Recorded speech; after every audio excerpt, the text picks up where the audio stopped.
Well, what? Thank you.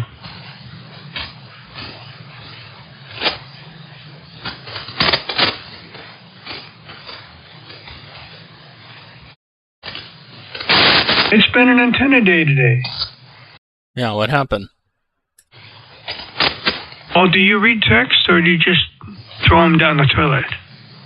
Well, yeah, I saw that, but you just disappeared. Yeah, I did. The battery on the GI box dropped out. And it shows a solid red, then it's no longer flashing. And that says it's in trouble. Yeah, okay. Do you see the picture I sent you? Well, anyway, what happened was that I'm blabbing along and I'm not hearing the station in San Jose very well. I'm thinking, that's odd. I'm looking at the standing wave and it looked okay. But I don't remember exactly what I'm thinking, whether it was minimum power or something like that. It wasn't right. I went outside and the center feed dropped again. How did that happen? Gravity, I think, probably is what it was.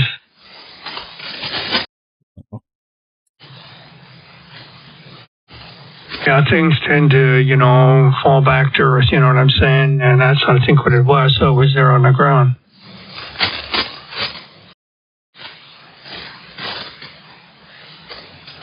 So I proceeded to fix that, and that raised it back up, and now it's back up again. The ropes that wrap around a tree, a pine tree trunk at the base, they serve as a tie point for the halyard line, which goes up the pulley, and then that pulls up the center feed. And that tie around the tree just rots. Yeah, but I don't know, like once you put it back together, I thought you just put it back together. Yeah, you thought wrong. Well, I thought because you said.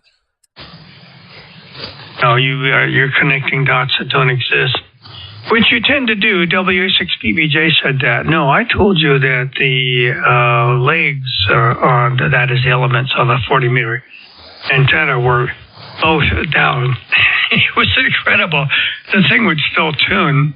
It tuned early in the morning. I thought, oh, good, the rain didn't really affect the antenna. Look at that SWR, flat as can be. And I'm kind of goofing around, tuning and talking, and boom, up goes the SWR again. I thought, what? So that's when I went out and saw that both legs were down, and I could not easily see that looking at the tie lines on the legs. I couldn't see it. What? I got a call. Goodbye.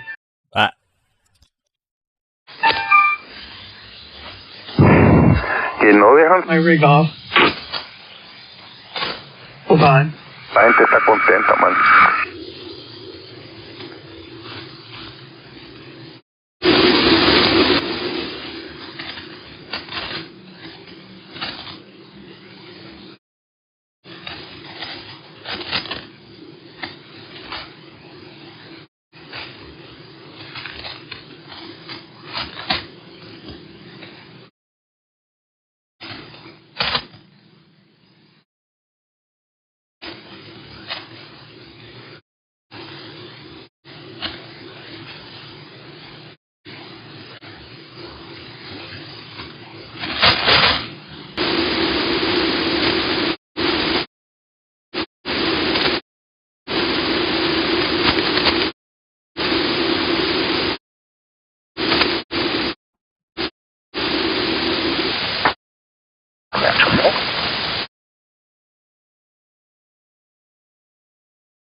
No, he's back in 99.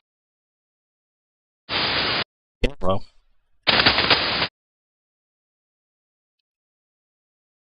Playing with the controls, ladies and gentlemen. Always with the controls. This is KB6GFD. I got to get to the delay here, and I'm doing a test. I found a device of badness, which I have just replaced. Solved multiple issues here. KB6GFD.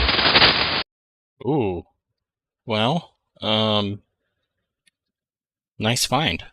Was it an RF device, an audio device? It was my 40-year-old FC102 tuner, which never had displayed issues until recently, and all those things were happening with not being able to match. I checked jumper cables, and then I noticed it had a bad odor if you sniffed it, and I just happened to have another one.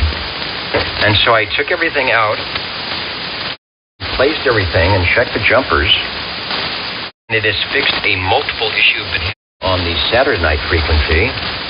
It has changed the problem I actually had on the radio, like something was shorting back on the radio on the AM. It has fixed my processor problem. It's like all the weird problems I have are gone by replacing that tuner. It makes no sense to me.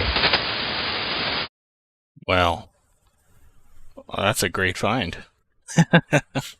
Man, yeah, sounds like a real headache. Tuners do weird, funny things. I can't really explain it.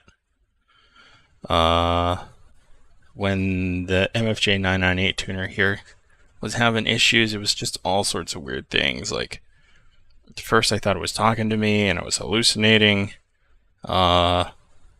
And then it was like losing power in the tuner and just all kinds of weird stuff. But how about that, huh? You actually had a second one ready to go. Might have to have a third one. This second one actually had the FAS switcher in it. All right, I'm only running about 20 watts, so I'm going to come back and adjust the drive here to more normal and see what happens. KB6GFT back in a second. All right, same traffic here. RV.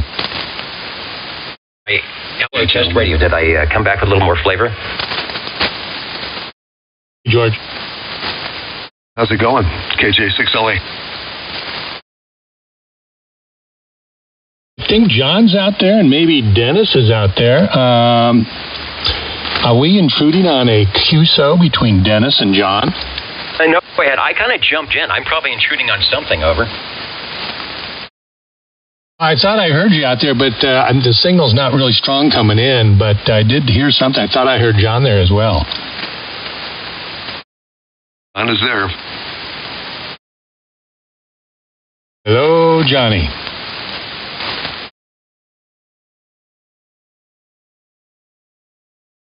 Okay, Cheers. so Dennis and George. Is there anybody else out there?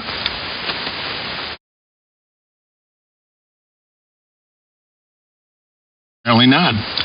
Anyway, how are you doing, George? You doing okay? Doing pretty well. I'm waiting for my next football game, which starts at 4:30. So, having just got back from dinner out at a restaurant kind of up the hill a little bit, celebrating a new career path for Marina. And so having my aftermath coffee and preparing myself mentally for the new season. Yeah, I'm a real football freak. Who's the game? Did you see the Colorado game earlier this morning? No, I missed it. What happened? That's the case. That's the game with Colorado, who's got Deion Sanders as the coach, Coach Prime, playing TCU, and TCU was favored, and Colorado beat them. I left the house this morning, just got back. I don't know what games are coming on this afternoon, but I'm sure you can clue me in. By the way, hi, Dennis. And hello, Scotty. For now, because I'm not running 20 watts, KB6GFD.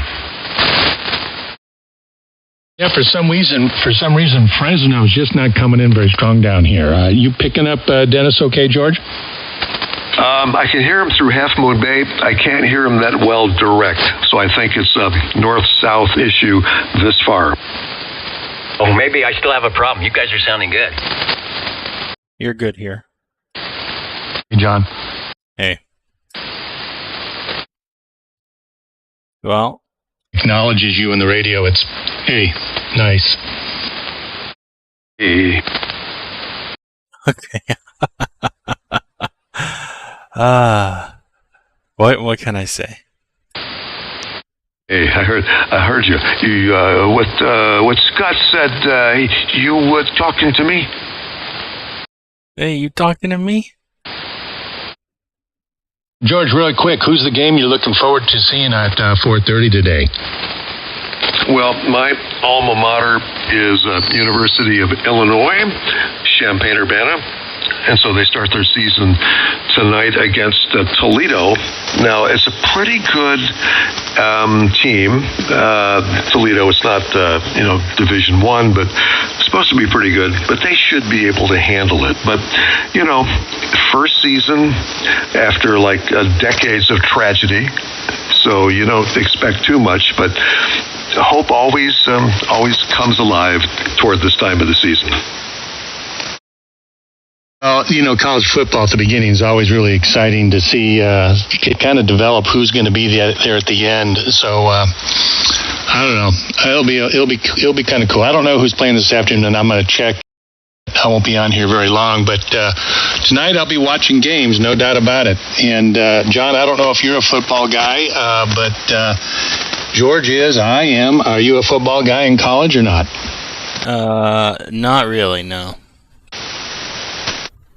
No, you just don't sound like you're a college football guy. Nope. I mean, I watched the Super Bowl, and that's pretty much it. So.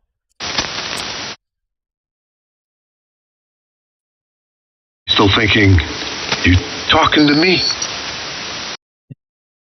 Hey, wise guy. Hey, wise guy. Dennis, what'd you say? I thank John for the extra resolution. I want to do a test here while I've got it. So I'm going to press a button. Putting the processor on just to add. Okay, I want to see how much power that adds with the processor. 1, 2. The processor KB6 GFD.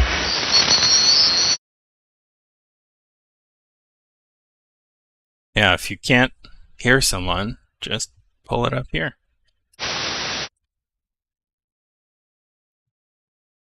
I hear everybody John, well. Turned off the big bottom. The big bottom is now gone. Your 204 is 86? Lost your big bottom? No, on my Aphex, I turned off the big bottom. But I do have the oral exciter for the high-end little salt and pepper, but I turned it off. All right, so you're only using 1/2 of the 204.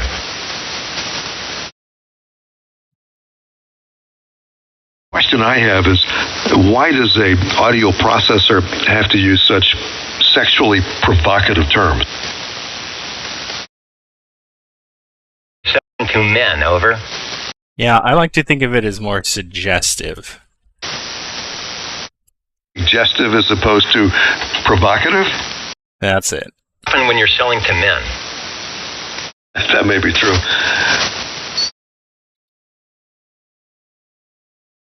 I noticed, Scott, on mine, on that 204, if you see a lot of green light flashing, it's usually not a good thing. It just has to twinkle it. Or have it so it's just barely before it comes up.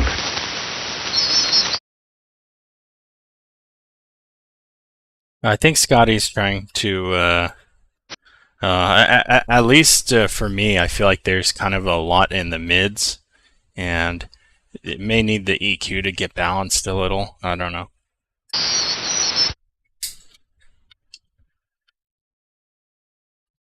Yeah, well, I'm looking at your nice resolution here. You can really tell. So sometimes that's an indication that you are overdriving your processor clipper. You can actually bring the processor down, and then that was my point the other day about he could underdrive his Orban, and then let the radio, since the radio does so much, let the radio bring up the gain, not the sound, but just bring up the gains on this stuff. Yeah. And he's got the leveler on already, so it could just add a couple more dB.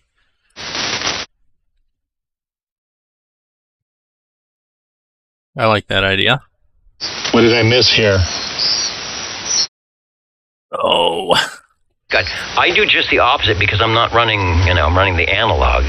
And I've noticed that when I let the radio ALC take over and fix things, it ruins my sound. So I actually drive the processor a little harder and run the radio light.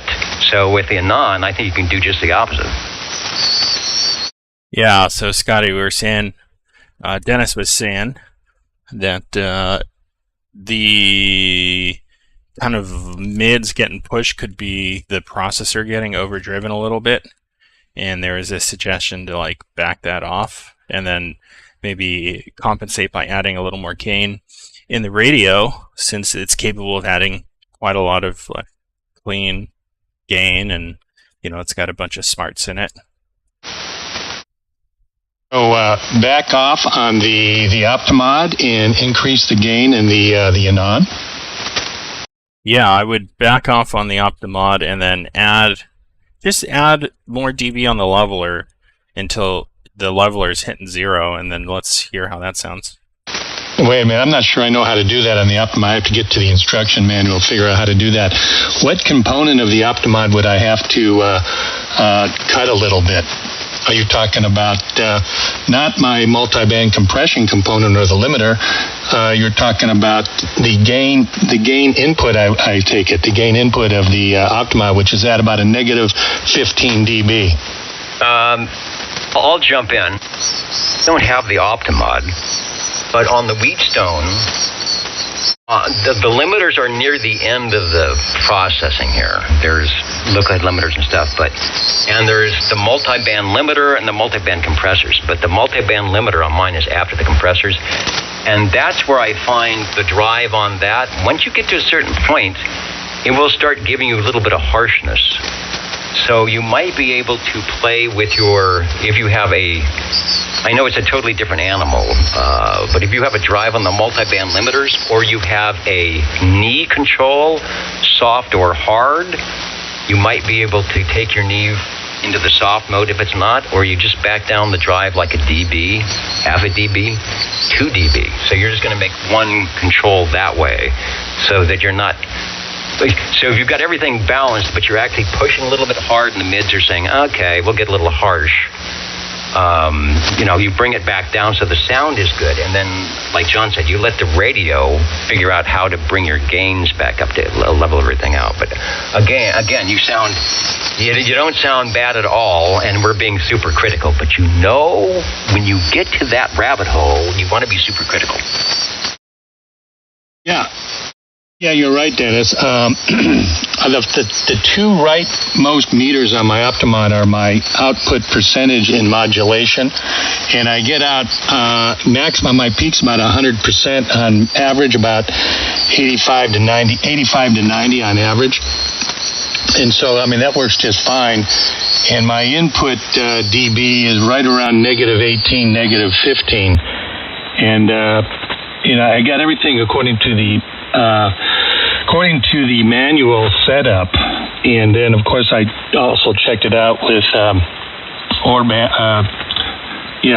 representative there, and Mike Pappas, who confirmed with me. So if I want to make some changes, I want to know exactly where I need to go, and I'm going to have to go to the manual to do that, to experiment a little bit.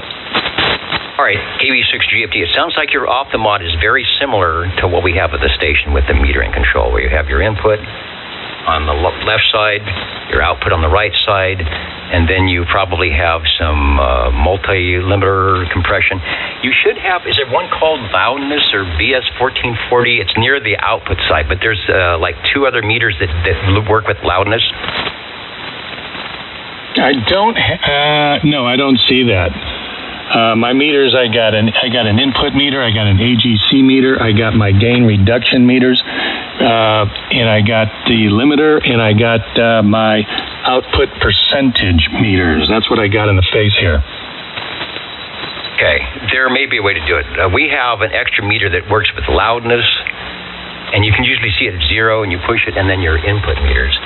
And because you're going through these multiple step, you can play a little bit with your input and look at your output. Look at your output meter only, and then use your input going up and down. And I found at the radio station, sometimes you can actually decrease the input, and you will see those output peaks come up. You'll get a little bit more dynamic range because you're not pushing all the compressors and limiters coming in. You can push the input, and now your average level goes up, but you look at your peaks and they come down because you've got compression. So there is a definite sweet spot by just changing the input as per how you have the controls in between the input and the output setup. But sometimes you can just drop a little bit, a dB or 2, and you'll look at your output and say, hey, look at that. My peaks are now going right to 0. Not all the time, but they're there. And my average is down a little bit, but those peaks are good, meaning I'm not over compressing everything. My suggestion is that's your sweet spot on the Orban. And then once you get into the Anan's going to take that, and then you'll have to figure out how do you now not crush your peaks, but bring that average up. Makes sense. I might have to bring my technical advisor in the game here to assist in these adjustments. Now, I've played extensively at the station. When we get programs that are really processed and highly compressed, the Orban actually doesn't change them much at all with the sound. I mean, I can push that thing, really push it, or I can have, minus, like 34, and it's still full output because it's already pre-compressed.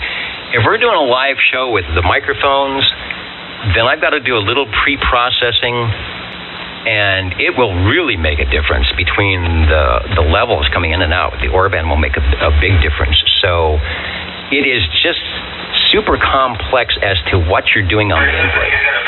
So it's another rabbit hole process. And I think you're running a 532 or 558. So, sorry, we've got another radio going on here. So you might find, you can underdrive a little bit on the input and let your Orban bring things up, and then let your Anan fix that too. It's just, it's hours and hours of fun. Over. Yeah, another rabbit hole. Yeah. All right. I'm going to give James a call, see if I can get him over here today and work on this a little bit. That ought to be fun. Anyway, thanks, Dennis. Appreciate the input, buddy.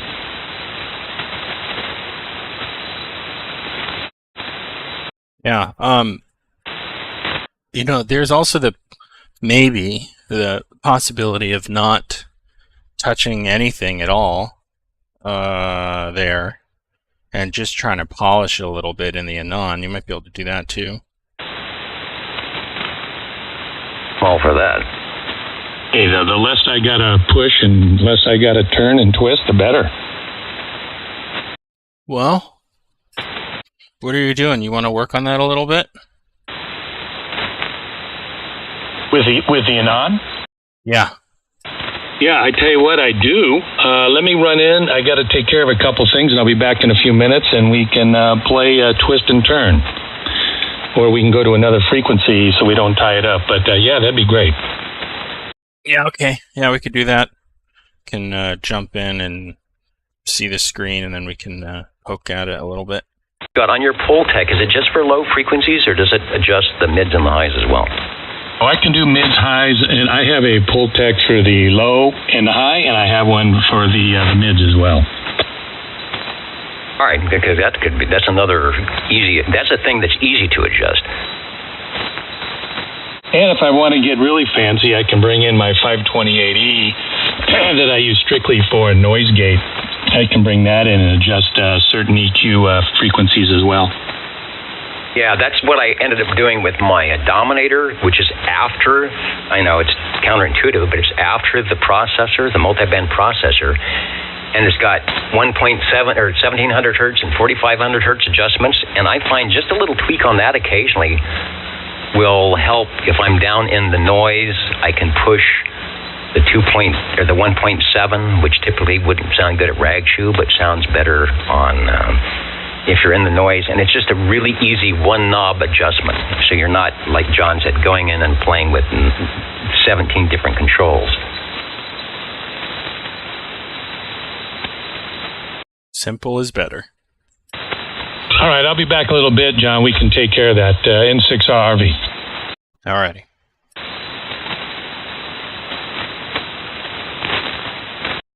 Man, I'm like cleaning up my desk. I'm actually seeing the desk. It's wow, I forgot it was here. Yeah, get that tack rag for all the dust. Yeah, it's bad. I've a tack rag would be good, but I just have one of those Dyson, those battery-powered vacuums. Man, that thing changed my life, believe it or not. Yeah, if you don't have like greasy dust, that works pretty good.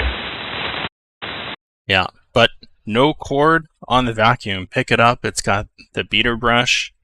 It'll do floors. It'll do all of it. And just coolest thing.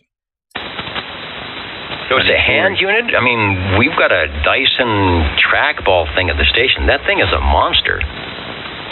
Yeah, so handheld, battery powered. It's like a lithium ion battery, and it's enough battery to like vacuum for like an hour. Funny story, Jonathan. Uh-oh. Well, kind of goes with what you said. I'm out of compressed air over here, so I got out the leaf blower, battery powered.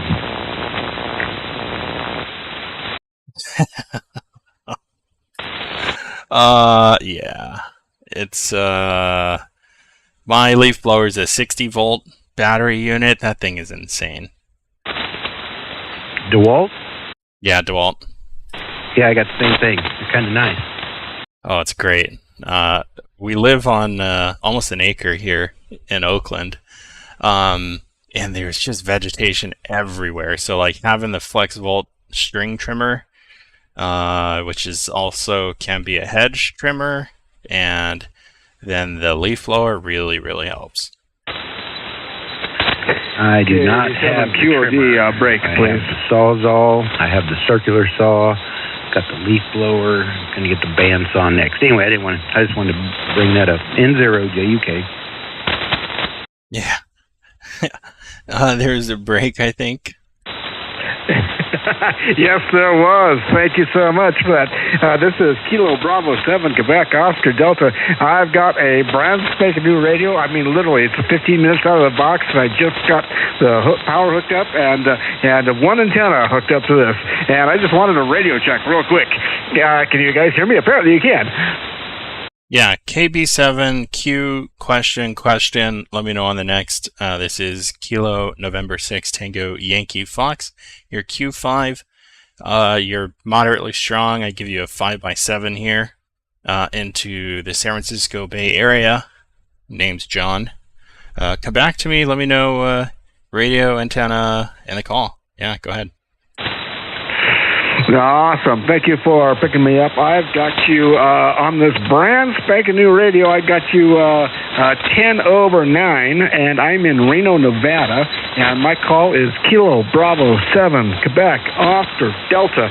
And brand spanking new radio. And I'm using an end-fed half wavelength 40-meter antenna, which is 66.5 feet long, if I remember right.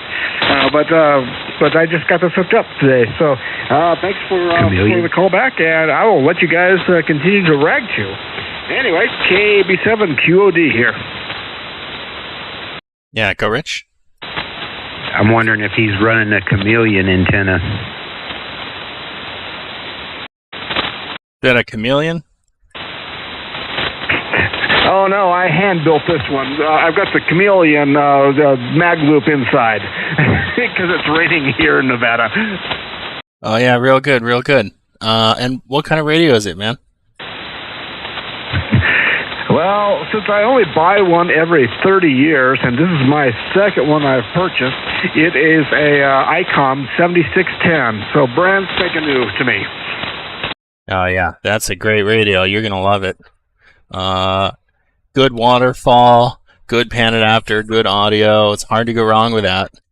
And if you ever get into the SDR kind of thing, you know, you can actually use a 7610 as an SDR on your computer. Same if you have an iPhone or iPad. There's a really, really great app. You plug your 7610 into your network at home with the Ethernet cord, and then your 7610 basically becomes a flex radio. Check it out. It's called SDR Control for ICOM. I know it's not that cheap, but it's oh man, it's a lot of fun. I love working the radio like that. Anyways, I think it's Kirk. Yeah, this is John KN6TYF. Congrats on the new rig. All right, very good. Roger, Roger. Give me that. I didn't have my pencil in hand. Give me that software one more time, please. Yeah, it's called SDR Control for ICOM. SDR Control for ICOM. And the application is available for Apple devices. So Mac, iPhone, iPad, that kind of thing. Ah, very good, very good. All right, I'll let you guys get back to rag chewing. Thanks for letting me break in for a second. This is Kilo Bravo 7, Quebec, Oscar Delta, and I am clear.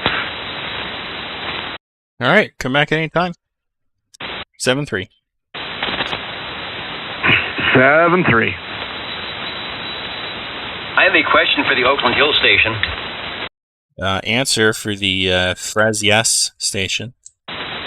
Here in Big Frez, yes. I am actually paying attention to the multiple eye candy here, and I see down the left-hand bottom, ANAN-Flex RF2KS. Are those the displays from the Wave Node, whatever it's called? Yes, yes. That is the Wave Node meter. And yeah, there's more display, but it's hiding. So, but yeah, that's where that's coming from. Right, that's good, because I've been kind of looking at that. Of course, you know, what's that other one, the 500, 700, that looks nice, but I think practicality-wise, the Wave Node is something that would work better for me, but I'm just looking, okay, so that's their display, and you've got the forward and the reflected, and their item, and obviously you could have more.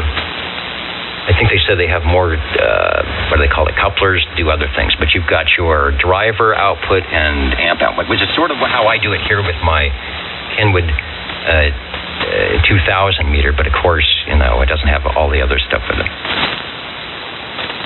Yeah, so just so you can see the whole window. This is the entire window. And this meter, I think the 2 and the 2D support up to 4 couplers. You can have an SWR limit as well as the monitoring. So if you configure the monitor and the limit, you can set it up to interrupt keying to your amplifier. So if the SWR exceeds, say, 3-to-1, it'll unkey the amp, or 2-to-1, whatever you want. And yeah, there's a whole bunch of other screens. So you can drive relays off this. You can see a histogram of power and gain. You can even what's it called? There's an oscilloscope view and then a spectrum analyzer view, which I find very useful sometimes on radios that don't give you, you know, full duplex kind of thing. You can actually see if you're splattering and what your IMD performance is. So it's a little bit less sophisticated maybe than the telepost, but I also think it's a really good balance of functionality, and it just kind of gets out of the way and does what I need it to do, which is give me a real good peak meter. It's a nice instant something went wacky, and you can check and say, okay, it's here or there. All right, interesting. All right, I can keep an eye on that. What was the other thing? Oh, the RF2KS. Does that have a built-in antenna tuner? It sure does. Yep. So if you're looking at the upper display, yeah, you see I've got 580 nanohenries of inductance and 160 picofarad of capacitance, and then you can actually have leading L or leading C. And long story short, you go through, it's got an algorithm, you tune it up every, whatever the segment size is, and then you save the memory. And then when you QSY, it already knows, what frequency you're going to go to, or if you don't have it set up with that, it's got RF sensing and it's super fast. So you QSY and it snaps in the tuner and you're good to go. Okay, because I think they're coming out with a higher power tuner than what they have now for the Mercury Lux combination. Of course, it's a separate unit, so the RF2KS is built in. So, all right, just some questions. One more question, and then I'll go away. On your personal display, are you looking at a laptop? Are you looking at a phone? Do you have the 80-inch screen at the end of the wall? How are you displaying all this? Yeah, so on a second monitor off to the left, actually. Yeah, which is in vertical orientation. Maybe I'll text you a picture you can see. Right, very good. And something happened to my feed. It stopped. It was buffering, and then it reconnected. And it's super low resolution, so it could be a problem on my end. All right, enough questions, but it's just interesting to see all the items of interest. And for somebody that's kind of used to looking at lots of controls all over the place, it's like, oh man, you can always see when something's not right. All right, KB6GFD. Yep. Yeah, the feed problems are on, I guess, my end. You blame AT&T for that one. Yeah, it buffered for a while and it came back, but it's at the lower resolution now. But it's still there. I just thought, well, my glasses aren't working. Yeah, I did that on purpose for all the Oscar mics watching, so they'd have to go check their contacts, All right, Kilowatt Bravo 6, Germany, France, Denmark. Hello, George and Scott and all the ships at sea. This is good. I was doing a little testing of the new amplifier, or new tuner here, and it is passing its tests, and I don't have any bad SWR like I was having before. And I got to do one more thing. I wanted to put the processor back in, so maybe I'll have to jump around with that. Now I can hear a difference on that. You can tell I have a different EQ setting on the processor. All right. Sounds like it's a little over down the high end. Kilowatt Bravo 6, Germany, France, Denmark. I forget. Can you get pictures on your phone? I think so. I think it's sort of a newer... It's not...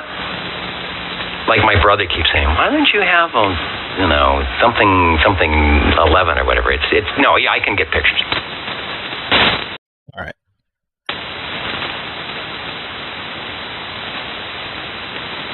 That hoping that was actually correct. KB6GFD. We'll find out soon enough.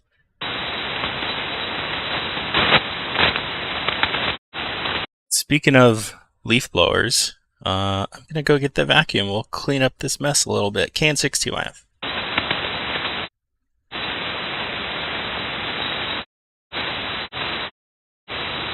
K6US, this is WP6NDT.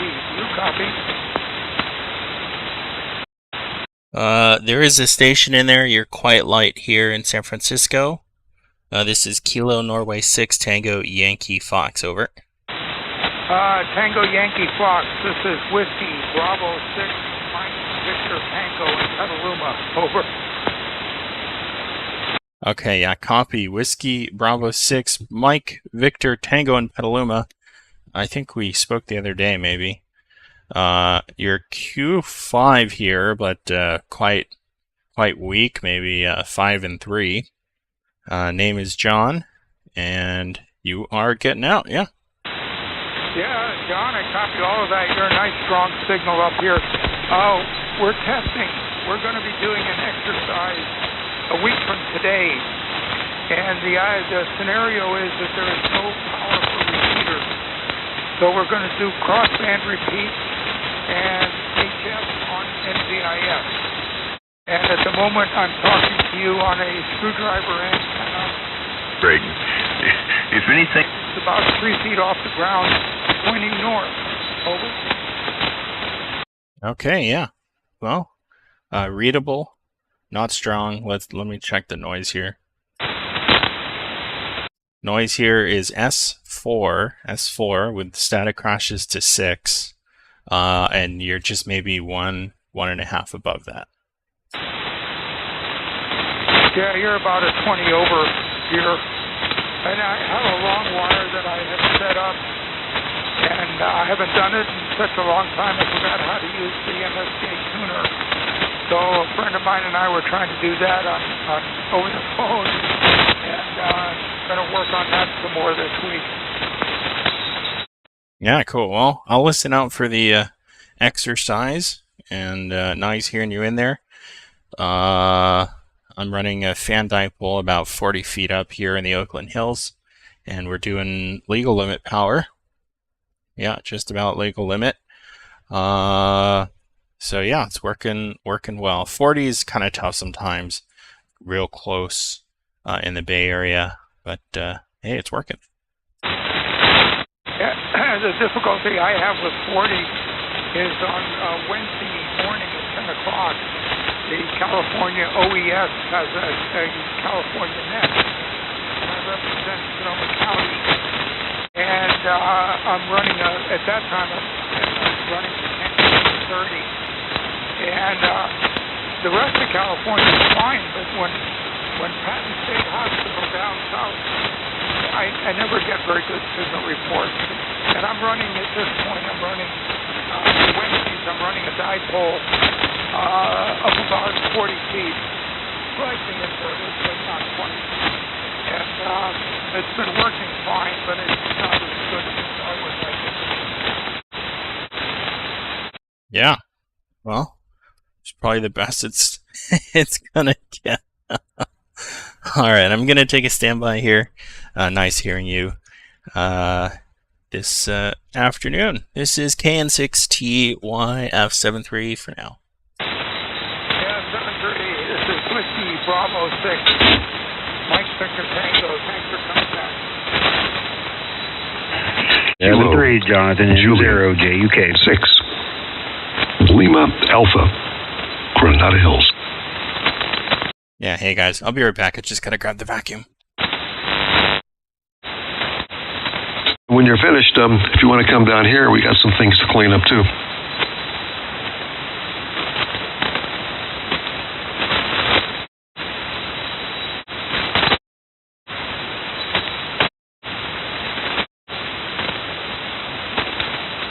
Is Scott still here?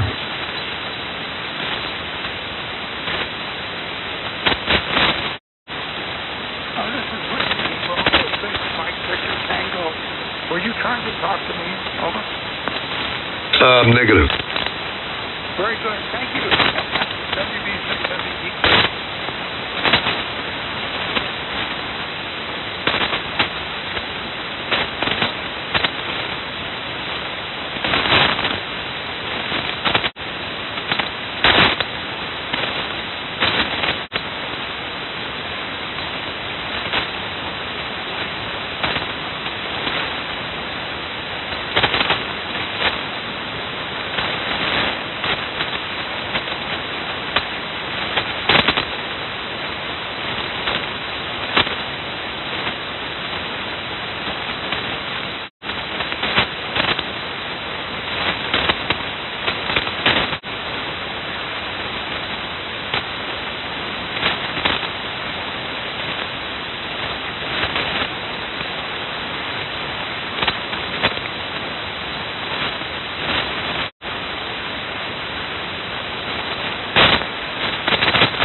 Where does all that dust even come from?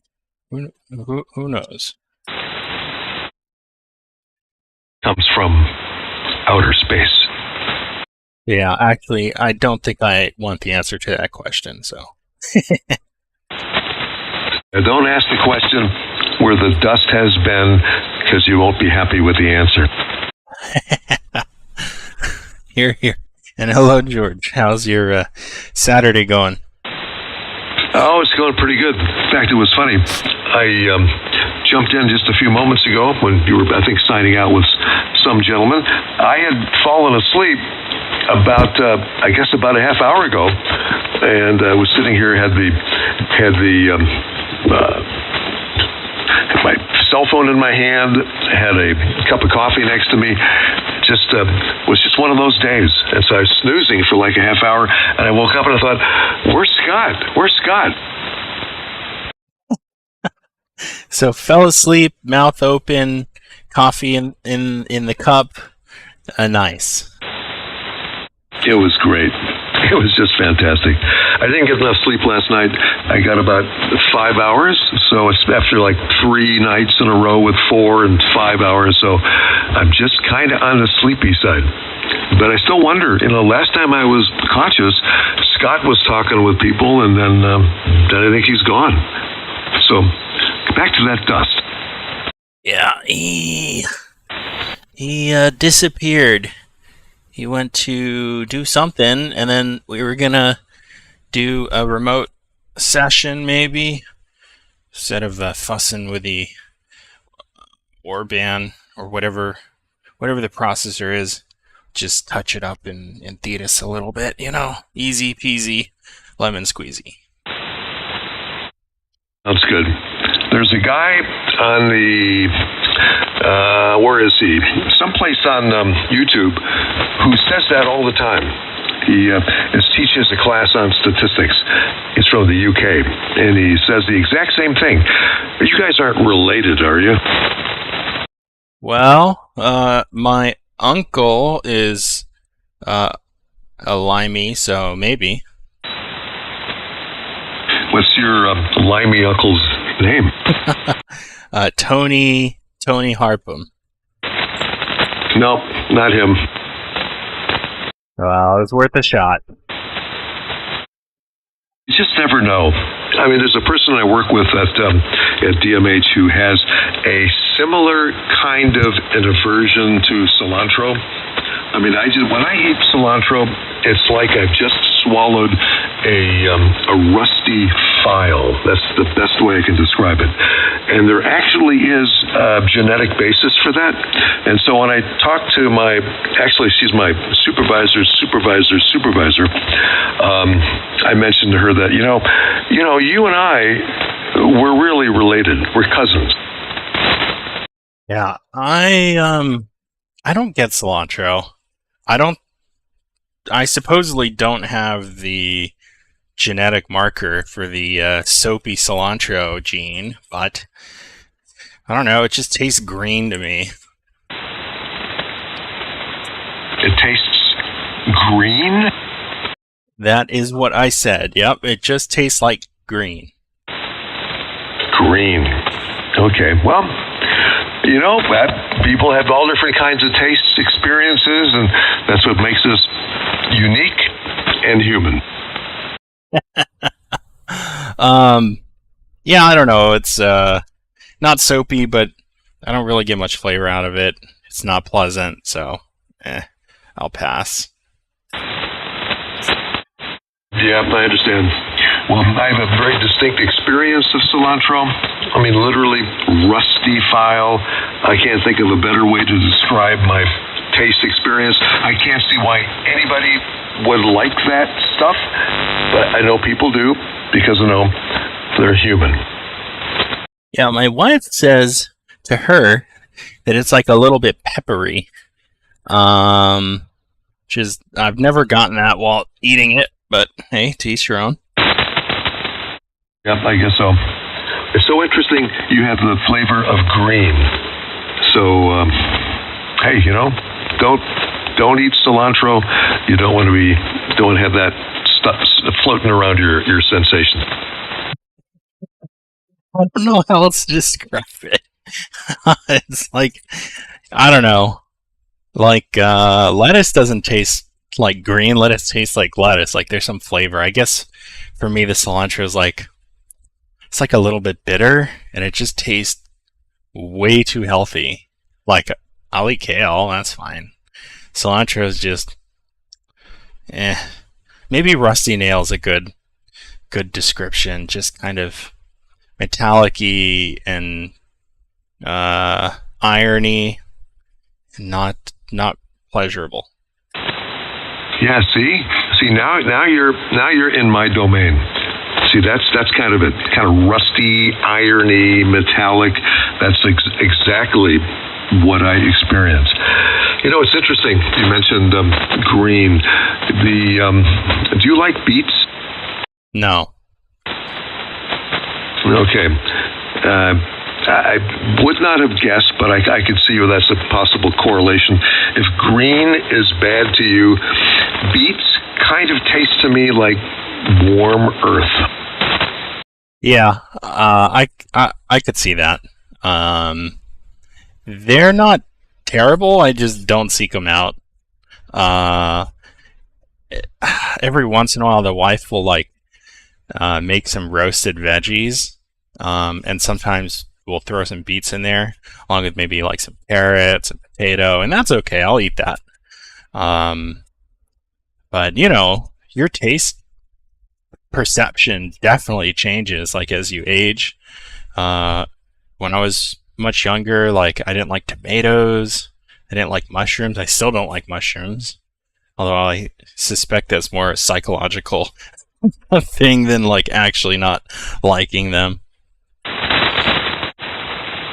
Oh man, with the mushrooms, I could tell you a story that would forever make you never want to have a mushroom again. In fact, I just noticed I'm only driving my amplifier. I'm only putting out maybe about 200 watts. Let me kick it up just a bit more. Wow. Yeah, 200 watts, huh? I could do 200 watts out of this amp with 3 watts in. Imagine, it's crazy. That's insane. I could even get more if I change the attenuator a little bit. Let's see. I'm still doing 3 watts in. Okay, and we change that. Now I'm getting 450 out for 2.7 watts in. That's a lot of watts out for a little watts in. Yeah, you better watts out for the watts out. Yeah, you better watts out. That's all I can say.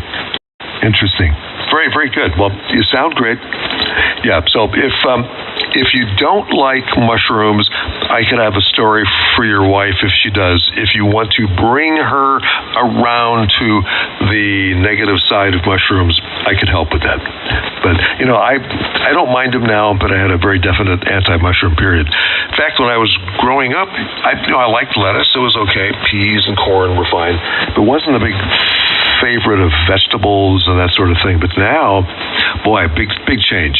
Now I really love vegetables. I prefer to eat those much more than I prefer to eat meat. In fact, I rarely have any beef. In fact, I don't think I identified. I'm going to go back and do that. KJ6LA for ID. Yeah, we'll rewind a little bit. This is KN6TYF. I didn't like, part of the thing is like I didn't like, did not like mushrooms growing up, and a couple times my mom like forced me to eat them, and it was like such a visceral reaction that I feel it's gonna take therapy to get over that. Well, I might have someone to recommend if that's the route you want to go. But anyway, yeah, to me, mushrooms taste kind of like earth again, but not in a beet-like sense. Yeah. Yeah.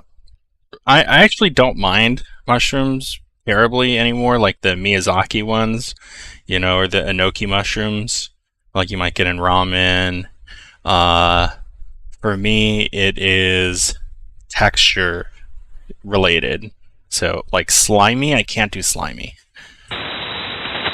Oh, you would not like okra. Yeah. Okra I can do, actually, because, it's usually, like, next to some potatoes and chicken, maybe. Like, I can do okra, that's okay, but it's different.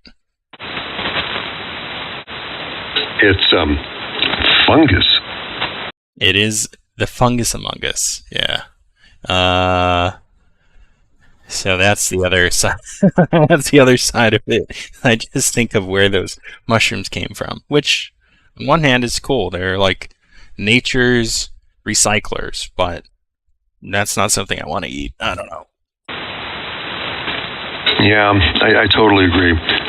And there's a place in Southern California years ago where a lot of the mushroom farming and the dirt happened to be coming from a cemetery.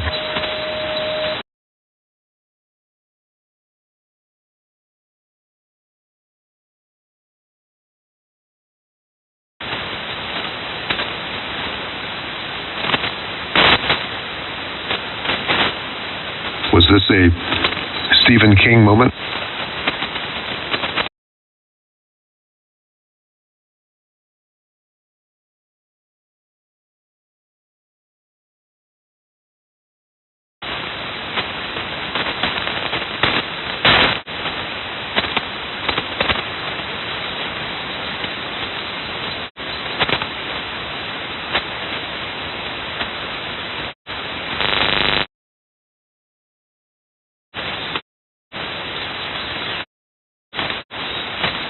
May take John a little while to recover from that, so I'll be standing by. KJ6LA.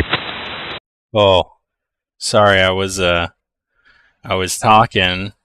Nothing was coming out. I must have bumped the mic arm up or something. I was saying, you're giving me the heebie-jeebies. Yeah, well, that's gave me the heebie-jeebies as well. Story about maybe the 1990s, I'm guessing. I won't go into all the details because it's much worse than it sounds. But it's like I didn't like mushrooms at the time. I liked them even less after I read that. But I think by this time, all the debris has been processed. Yeah. Well, hey, amino acids are amino acids no matter where they come from. Oh my gosh. Okay. Sounds good. Whatever makes you feel better is good. That's what it's about today, right? It's about how I feel, okay? Let me have this moment. You can have this moment. In fact, there are people today, this is a separate issue, where they're actually advocating that we don't have funerals anymore. We actually have a recycling center where we turn human after deceasement into mulch. Yeah. Well, there's a few interesting propositions I'm aware of for dealing with that. There's another one where you can be, or the body that used to be known as can be liquefied and turned into liquid waste, and then just into the sewage system you go. There you go. Kind of a fitting end, I guess, for some individuals. But what a terrible thing. Oh my gosh. Okay, I don't want to do that. I'd rather be mulch and feeding some nice tree rather than being fish swimming with the fishes, as they used to say. Yeah, that'd be really swimming with the with the fishes permanently. There's also, I remember, man, this was like years ago now, but there's this process where you can be cremated, and then there's cremains can be used to make synthetic diamond, and then there was this company that would do this and then launch the diamond into space on a rocket, and you could return to the stars from whence you came. Okay, I've heard about the formatting. Let me take one of my headphones off because I'm confusing myself. I've heard about them making human cremains into a diamond, but I've known people who actually wear those things afterwards, and I've also heard about the free space flights. That's interesting. Yeah, I think I ended up on this planet. I think I'm okay staying here. Yeah. I don't know. I think that'd be really cool, man. I could like go visit Mars as a rock, right? Oh man, it's so funny. Like the different rituals maybe around death that exist.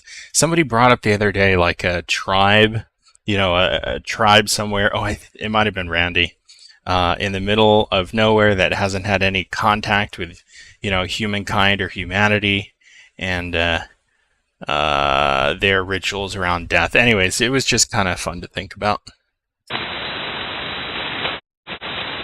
Did he specify what they did? No, just that they must be more intense than what we have now. I think it was something like that. Okay, I imagine so. Well, I was amazed. I remember my first kind of exposure toward different cultural approaches was when I was back in high school and had a class where one of the things we looked at and kind of ended up processing was a very famous movie at that time. It's called Mondo Cane. It's a dog's world. And one of the little scenarios in there talked about, I think it was like Western individuals. I don't think it was like a small group of individuals in some remote location. But every year they would go into the catacombs or wherever their loved ones were, and they literally would clean the bones and wipe them down, make sure they're all in good shape. And one of the images I remember was of this, I don't know if it was a man, woman, child, I can't recall who it was.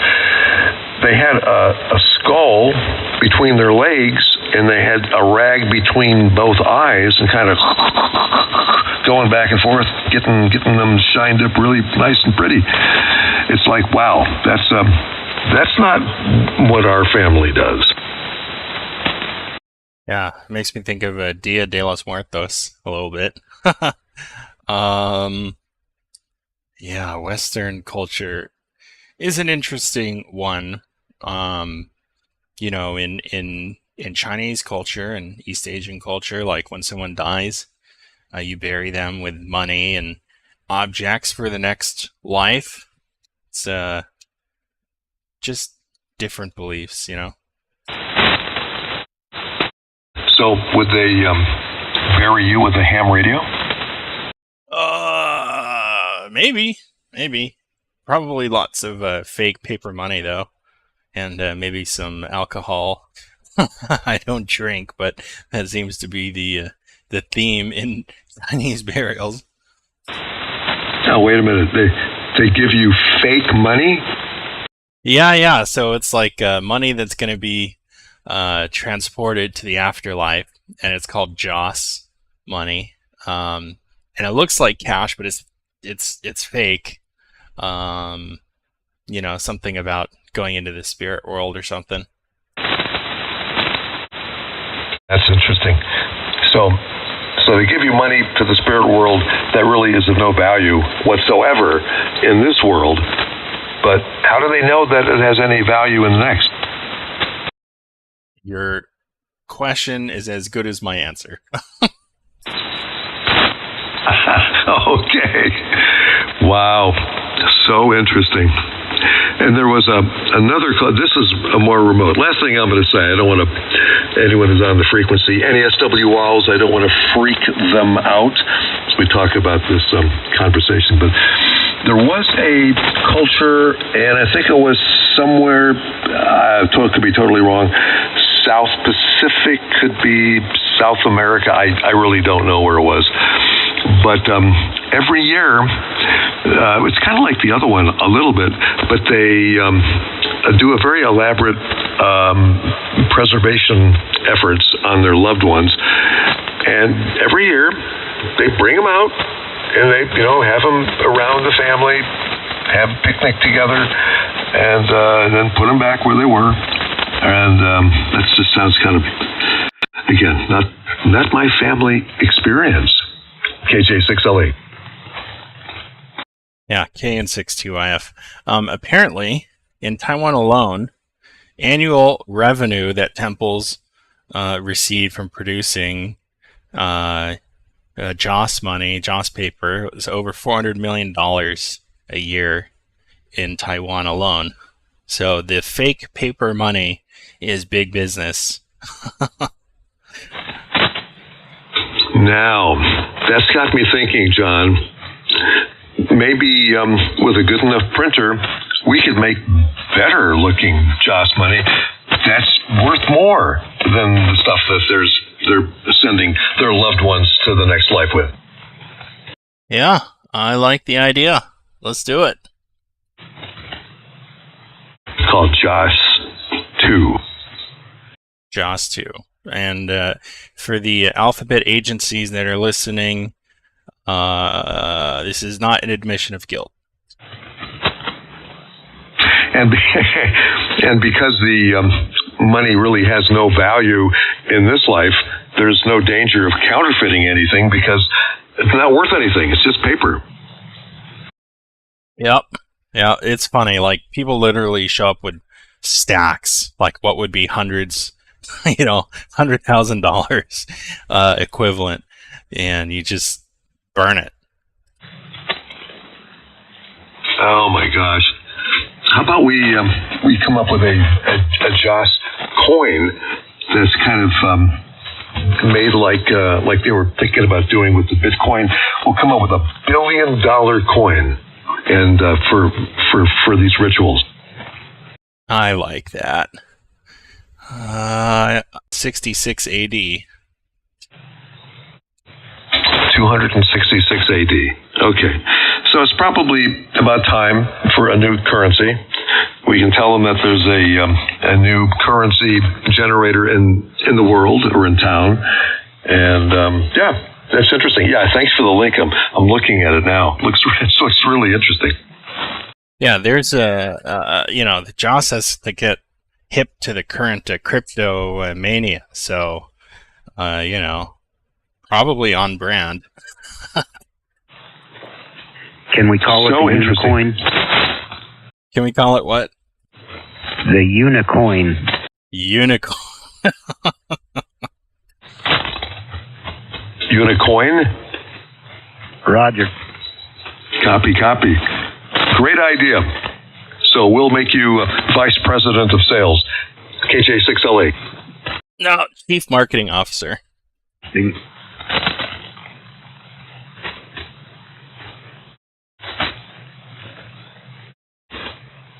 But I guess the thing is, if it's supposed to be burnt, that's probably how it gets transferred to the next life. And if we make a coin and it doesn't ever go anyplace, it just stays with the deceased. Yeah, but it's crypto, so it'll make its way to them via the blockchain. Okay. Oh, hey, that's even a better idea. So we can just rather than producing any kind of a product, we just put a link. Yeah. So all of your wealth, and we'll burn that up or we'll bury that with you, and there you go. Yeah, we'll bury you with your cold storage wallet. Now we're talking. Hey, I'll tell you, this is a whole new thing. And again, this is not any actual enterprise that we're engaging in. We're just kind of talking about it, and there is no proposal to create any currency. This is all currency for the afterlife, not in this life. Yes. Yeah. Explicitly for the next. I love it. See? Great minds think alike.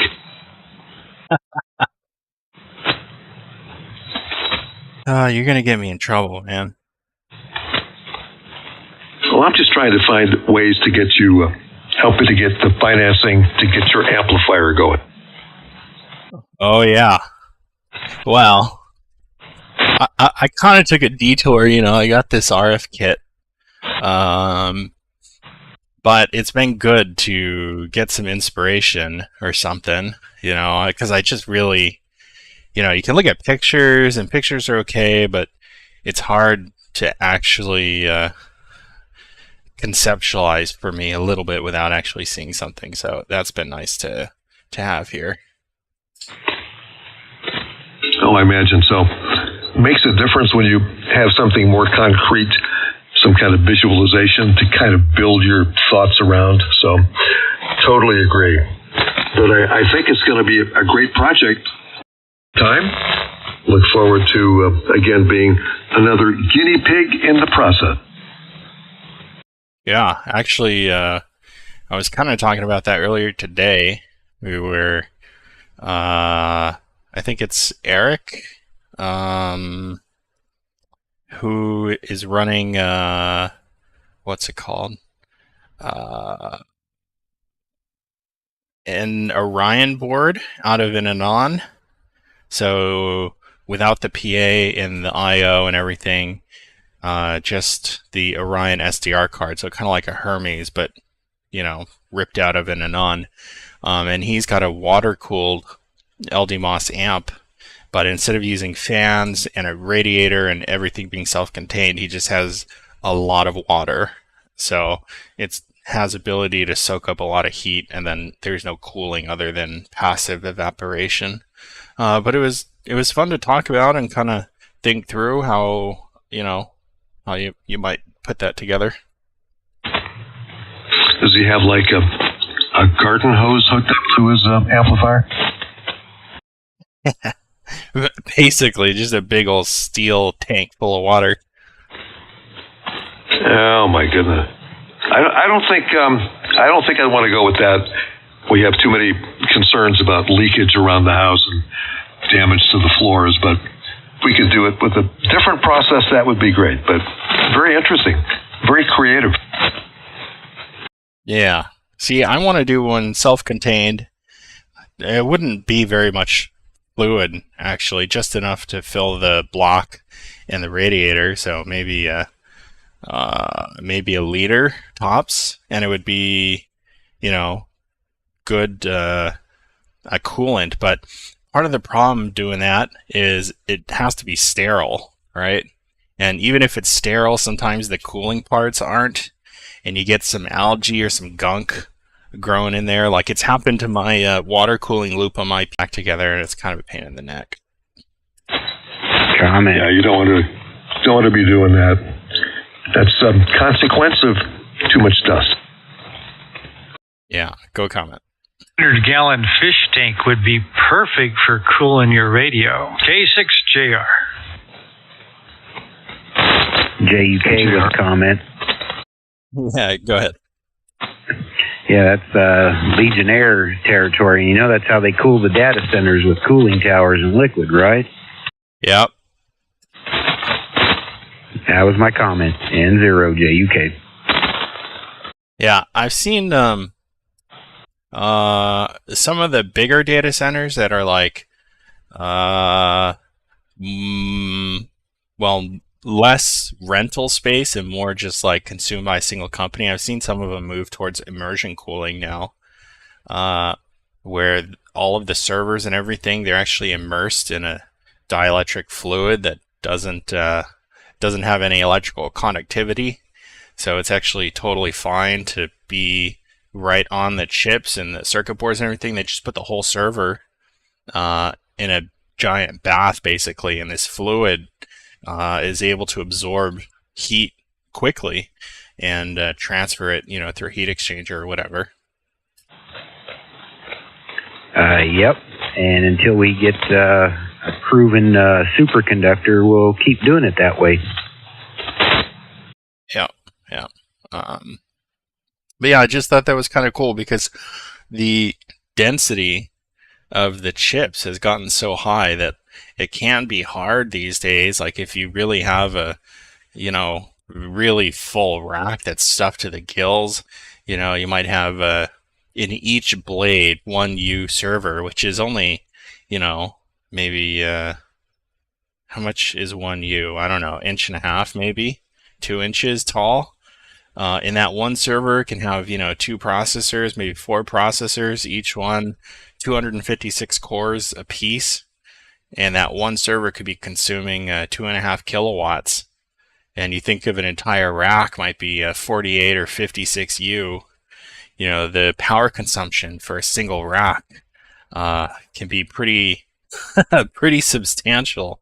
We're talking 120, 150 kilowatts in one cabinet. Of backup power. Yeah. Yeah, that's a bit more than I run here. Anyway, gentlemen, I have to take off. My football game is just about to start, so we'll be back on later. Good to catch you, John. JR, good to hear you in the background. We'll catch you all a little bit later on this evening. KJ6LA Granada Hills will be clear and be listening in the background. All right, 7-3. Catch you later, man. KN62IF. Thanks, JR.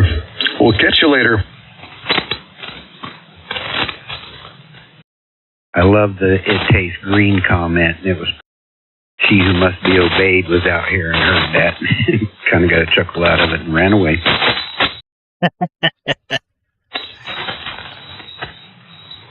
We aim to please.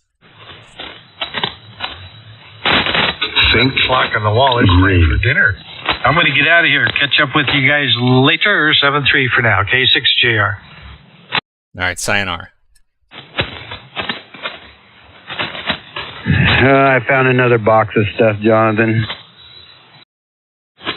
Well, good stuff or bad stuff? Well, parts, fuel filter and stuff for a generator that I sold to a friend of mine to give to his daughter. And then it got stolen, but I've been looking all over for it, and then I just kind of forgot about it and gave up on it, and here it is. What am I going to do with it? You got a Honda generator you need parts for? No, I don't. Although that's probably a good reminder, is that we do live in a higher fire danger area, and I should have a generator. I don't, but I should. N6MUD. What's up, Craig?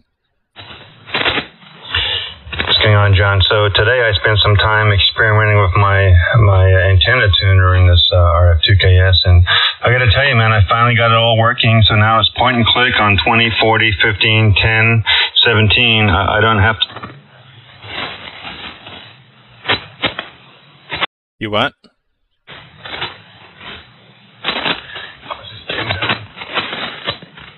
I think your amp kicked out.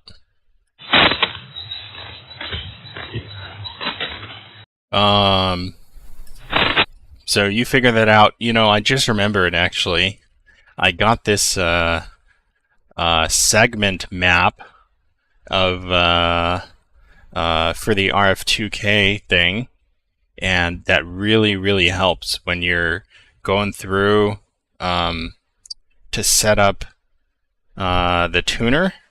You just go to each frequency on the VFO and then do a tune and save it, and it'll perfectly set up everything for you.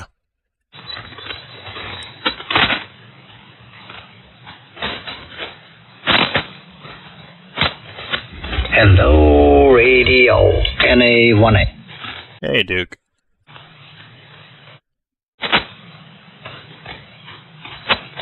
This is CAN6TYF. Good afternoon. 1-2. KJ70. Yeah, and hello, Damon. I hear you. Hey. Sorry, we were up on 20 and the band wasn't good, so he said come down to 20 or to 40, and I figured this is where he would stop, and I was correct. Yeah. I think the frequency is occupied, though, Damon.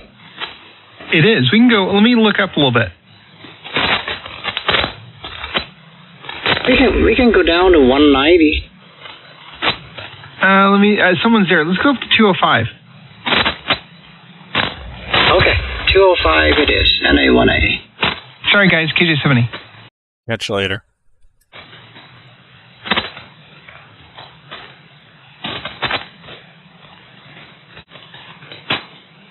All right, Craig, I just sent you that email.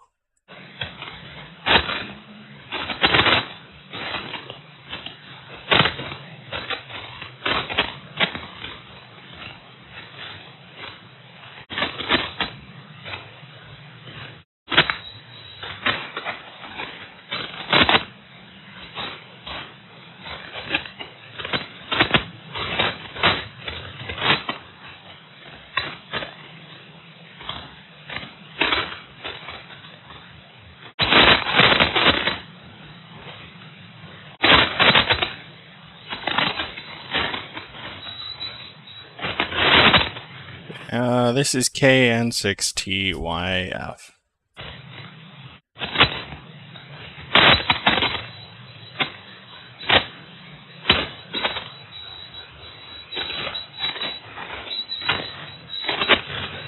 And we'll see if the Vox will cut out. KN6TYF. Yep, still doing that. Oh well.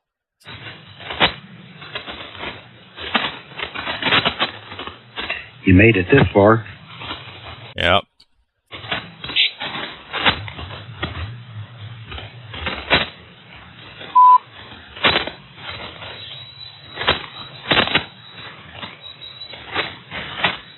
Static crash is definitely coming up, though.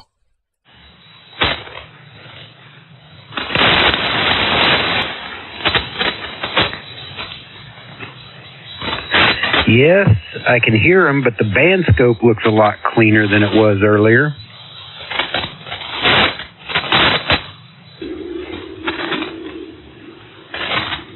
Yeah, yep. Band looks pretty good, actually.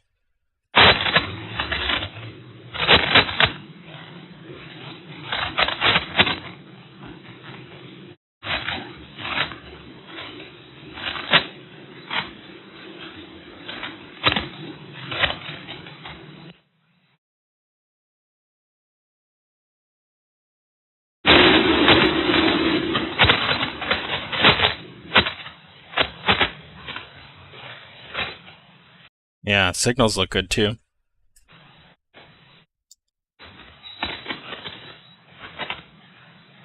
Yeah, so I'm thinking they were there the whole time. It's just everything else was on top of it. You couldn't hear them. Over.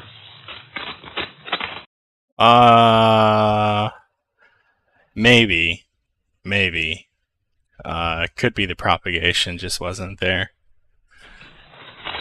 Remember, I'm listening direct, so I don't have the ability to see what's going on in other parts of our wonderful world.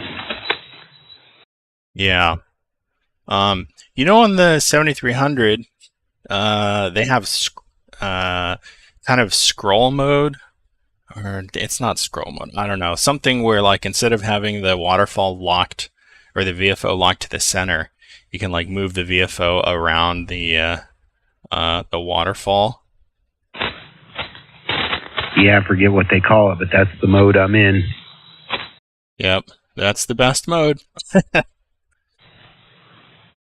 And that guy that checked in with the 7610 earlier, I like that radio, but the memory function is menu access. I like the push button.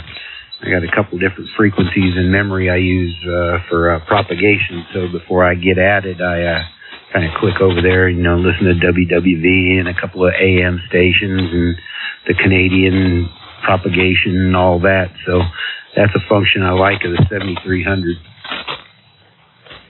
Yeah. I had a 7610 here for a little bit, and it was okay. Unfortunately, it wasn't quite.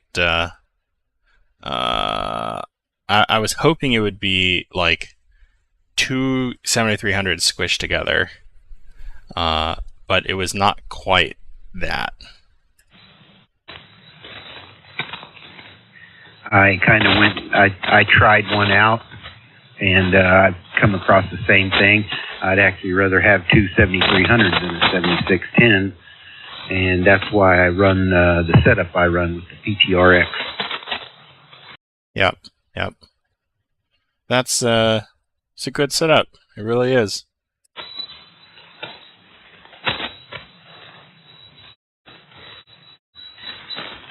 Have you checked out the SDR Connect software that they're slowly doling out?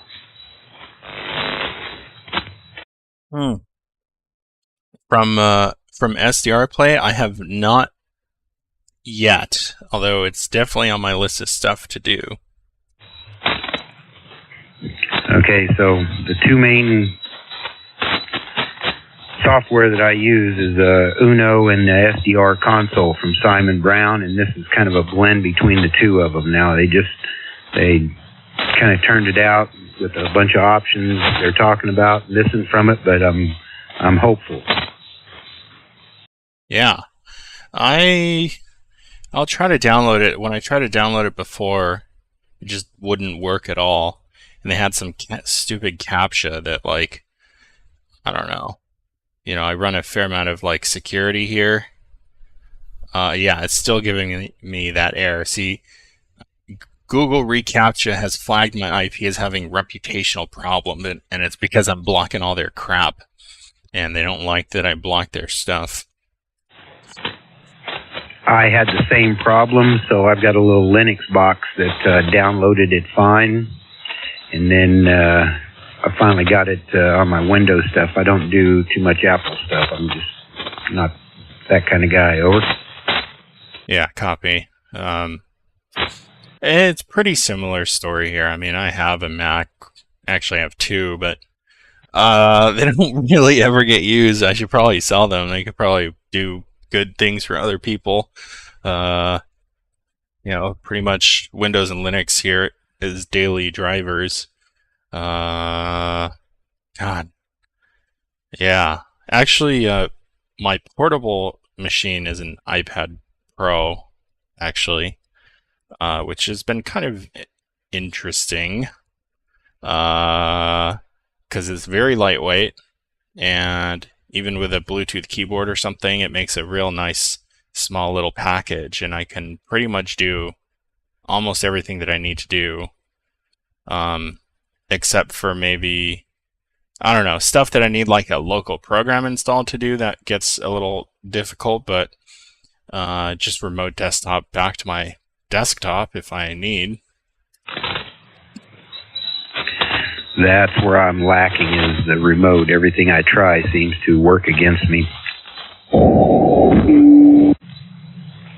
Well, an real easy way of kind of making that work is to use a small client-based VPN, something like Zero Tier, and that'll you just install this like software on the computers you want to connect to each other, and then you join them up to this virtual logical network, and then as long as you have the client engaged, you can connect to any machine like it was local to you. Zero Tier? Yep, that's it. I wrote that down. No, the rig box is one of those little, I forget the chip. It's an Intel 4125 maybe, about the size of a cell phone, and that stays with the rig. And then it's dual boot. I got Dragon OS on one end and Windows 10 Pro on the other. But I think it's, well, connectivity out here in the woods from, where I'd like to connect to from civilization. They don't seem to like that. You're right. I need to do something different and tunnel it in. Yeah, because if you do zero tier, then you don't have to worry about port forwarding. Also, you're not exposing the ports to the internet directly, so it's quite a bit more secure that way. Like the amplifier I have here has a Raspberry Pi built into it, which runs Linux, and I, in order for me to be able to remotely access the amp, I just installed the VPN on the amp itself, and so I can directly VNC or SSH to the amp. It's pretty cool. Yeah, that does sound pretty cool, and I own more Raspberry Pis than I know what to do with, and that's not a brag. That's a sad, because I really don't know how to use them. That's why I went with it's a Melee little computer, because Windows just makes it easy for people like me. Over. Yeah, I get it. But there's a lot of good things in the Pi, and being a small single board computer, they're low power. Yeah, you should experiment with that. There's lots of good documentation about it too. I actually had more trouble powering the Pi. 5 volts. This thing here runs 12 volts. It runs off the same power the 7300 is running off of. So just connects and it works. Over. Yeah, I hear ya.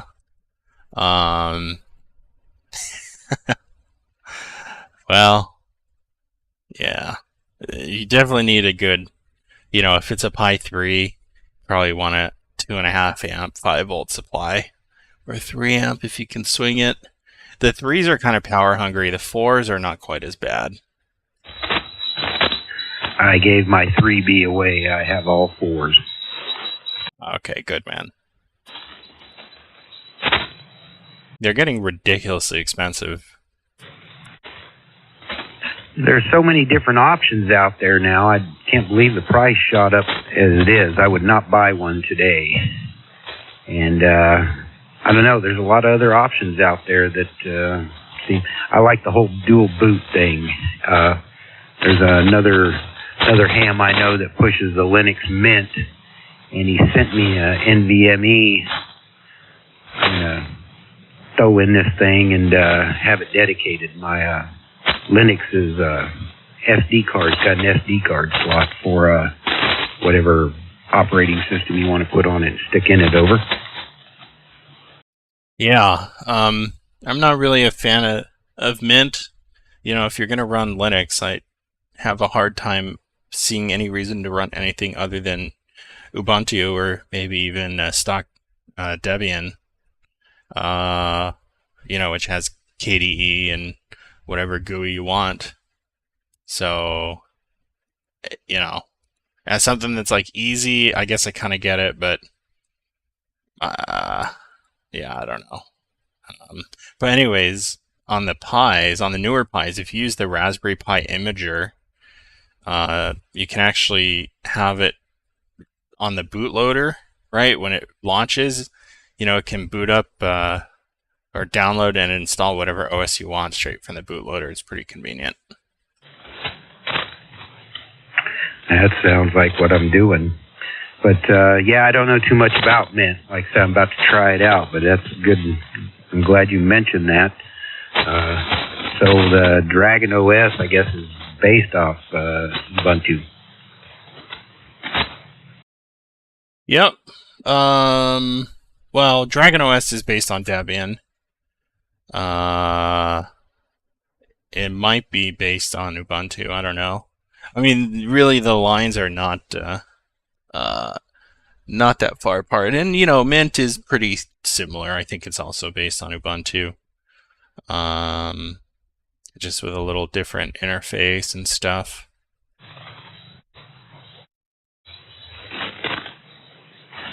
I'm going to have to take your word for it because it's all English to me. Oh, whatever works. You know, Windows is kind of a pain in the butt sometimes, but hey, what are you going to do? QSL.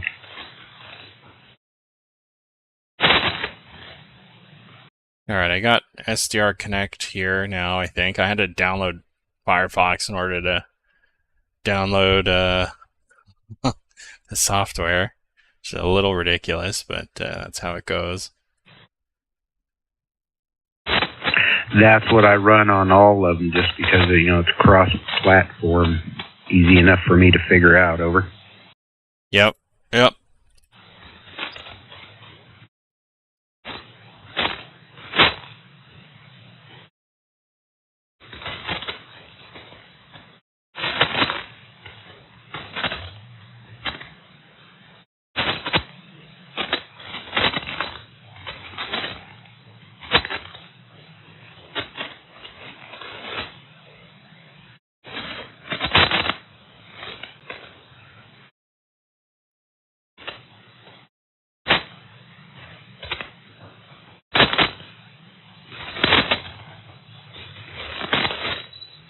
All kinds of signals picking up on 40 meters. Yep, band looks to be in good shape, man. It's great, and it's like almost gray line, so that's usually when it starts to pick up. Hey, did we lose Craig? Craig, you still in there? QTH. Yes, no, Craig.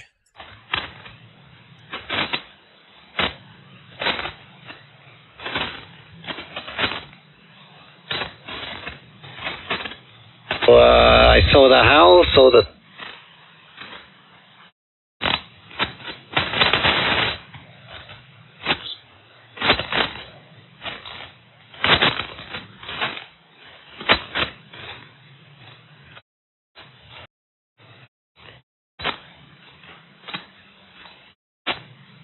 Man, I gotta figure out how to work this software.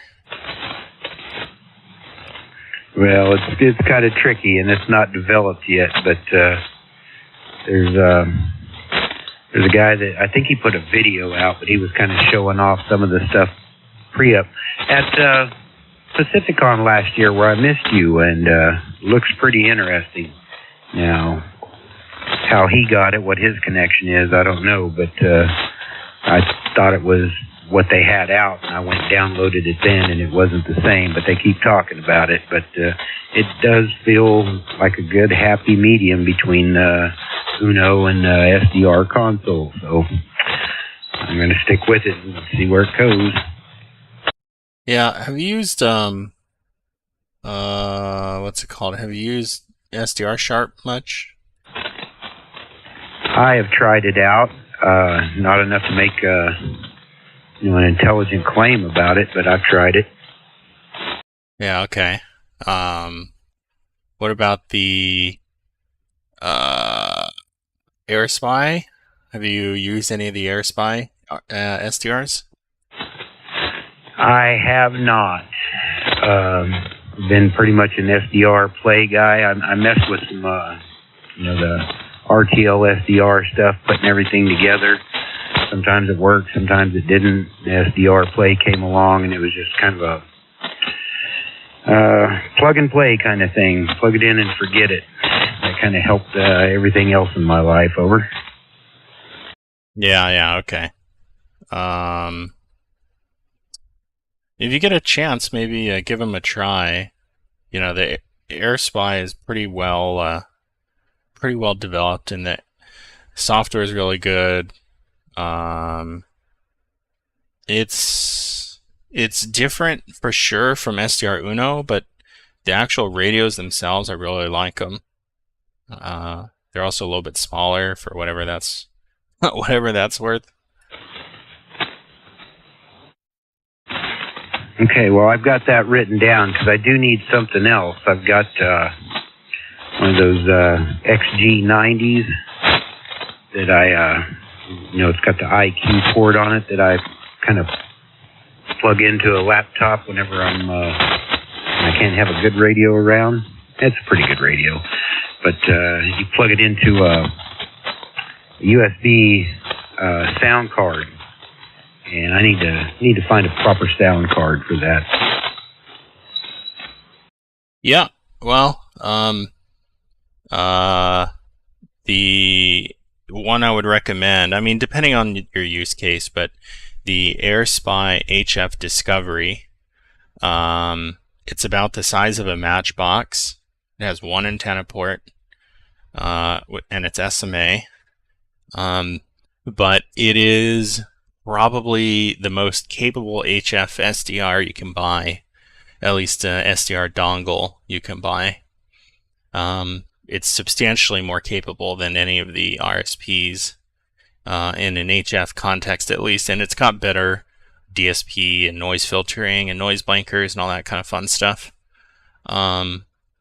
So if I'm doing SWLing, then that's pretty much the one I use, and you can pick stuff out of the noise that you didn't even know existed. It also has, like for AM, it's got a co-channel canceller, so if you got two AM stations kind of on top of each other, it can actually cancel out one of them. Lots of really interesting features, so give it a look, man. They go on sale every once in a while, about $120, $150, something like that. That's good information. That sounds interesting. I actually, one of my favorite SDR plays is not the Duo. It was before the Duo. They just discontinued it, the 2, because it's got the multiple antenna ports, and that's the one that I would start messing with Raspberry Pis and stuff, because I wanted to set something up in a different location for listening and have, VHF, UHF, whatever, an HF. And when they first started talking about the Duo, I actually have 2 RSP-1As, and I was, wanted to do the diversity thing. Why can't you use, 2 SDRs to do that with? But it just wasn't developed enough yet. Anyway, this is all stuff that I want to do, but, got to take care of all the stuff you have to do. Over. Yep, that's that's life. Absolutely. Yeah, so it won't do diversity, but it's very, like I said, very capable receiver. It's small, it's low cost. Also, if it's something you're gonna set up at a remote location, like from a Pi, it basically has RTL SDR server available, so you can get full IQ output, full control, which is something you really couldn't do with the RSPs, until recently. And SDR Connect's going to take a while, I suspect, to really get there. Yeah, man, definitely give that a gander. See if that'll work for you. If you have SDR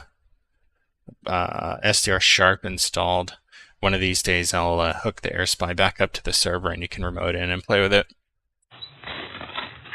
Well, you definitely touched on a nerve with that previous comment, and yeah, I don't know when I'll be able to get around to that, but yeah, so don't go tripping over your junk box looking for that stuff. But yeah, that's kind of where I want to end up. I'm just kind of headed in a different direction right now. But I haven't lost sight of it. I wonder where that box is. Yeah, well, when it's time, I'm sure it'll show. It always does, at least for me. All right, man. I'm going to boogie out of here for a little bit. Nice chatting with you. It's always a pleasure. N0JUK KN6TYF. Oh, yeah. And I found the box. Hey, pro tip here. Get clear boxes so you can look into it and see what's in there without having to tear it apart. Anyway, thanks for all the good words and the entertainment. Kept me busy. And 0JUK. All right, 7.3 for now, and yeah, Costco, man. Big packs of those boxes. They're great.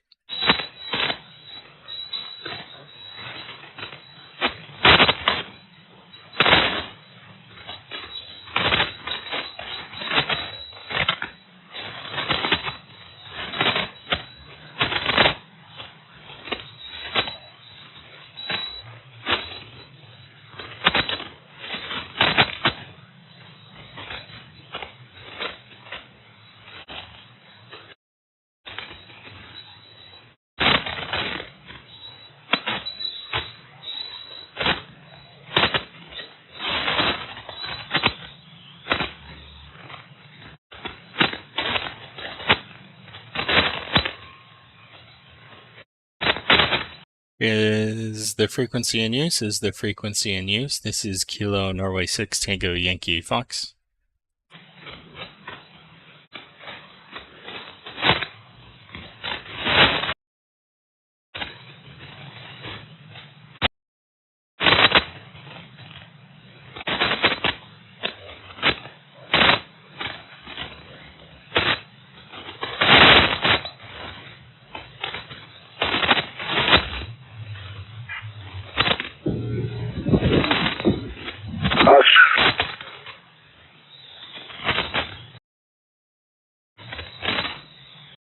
QRZ.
QRZ the frequency, old man.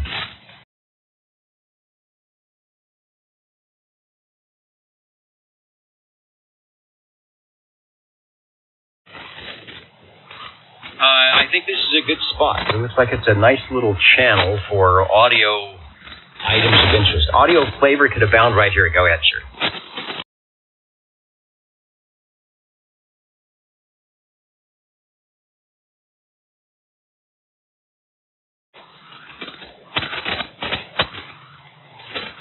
All right, well, I came back in to make sure everything was still performing before I swapped my antennas around. And it seemed like we're okay. I'm looking at the meters that I have. I'm looking at my standing wave ratio. It's not even tuned up here. And I think we're good.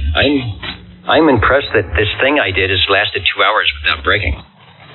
What sort of swappage is happening or planned? Oh, no, this was just the FC102 tuner. Go to the closet. Oh, pull out this one. And the one that has been sitting in the same spot for 10 years that appeared to have an issue. Yeah. I figured it was the jumpers and everything else. I mean, that was the last thing I checked, and it turned out to be the tuner. Yeah, very good, very good. It's sucks. It's got to be the last thing you checked, but hey, you found it. All right, I think I see Scotty up at 265, so let me go chat with him. All right, this will work too because I'm not doing anything. It's kind of a wide mode. KB6GFD. All right, 7-3 for now. Hey, Scotty, do you copy? Yeah, I'm here. I was just watching a little bit of the USC football game. So, let me tell you what I got going here. Right now, I got everything turned off. Everything is turned off. Hold on here. Let me turn on the light. All right, I got all processing turned off. You're hitting your mic and Optimod. That's all I got going right now.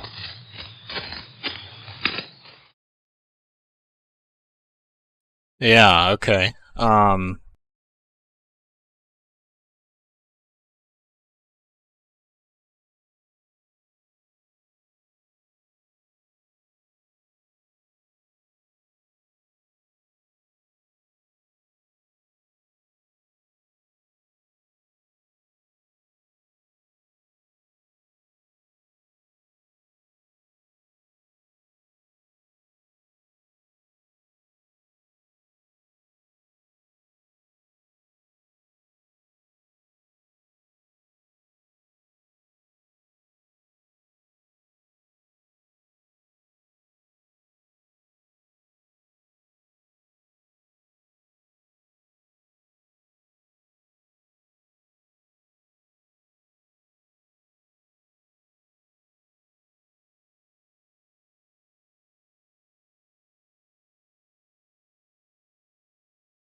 How do I bring back the low end if I wanted to? Not that I need to, but if I wanted to, how would I do that? Or how would you do that?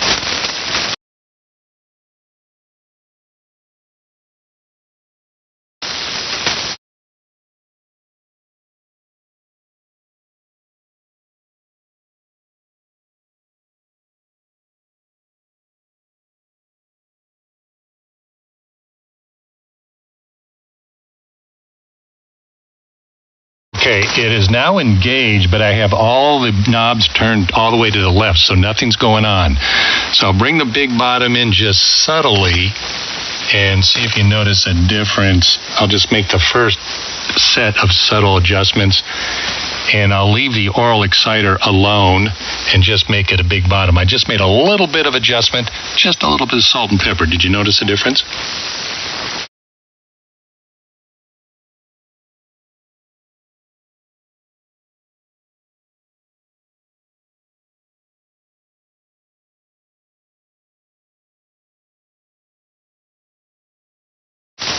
Well, if it will make it sound better, the more I got it here, I can adjust those things. I got on the oral exciter, I got 3 knobs for the add and 3 knobs for the big bottom, and depending upon what frequencies I want the big bottom to be effective at. For right now, for example, the big bottom is looking at it addresses about 100 hertz and below.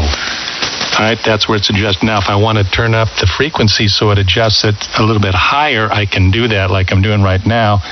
And then I can increase the drive a little bit and the amount a little bit so I can have it. This is kind of how it was yesterday. So it's probably a significant increase.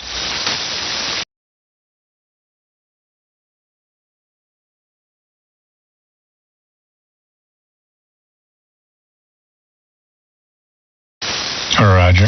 And I got the oral exciters turned all the way off right now. That's off. That deals with the more of the high frequencies.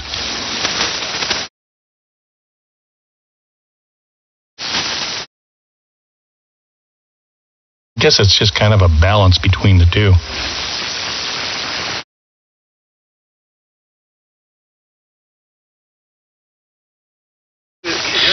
On some wide signals out there. Good evening, N6MUD.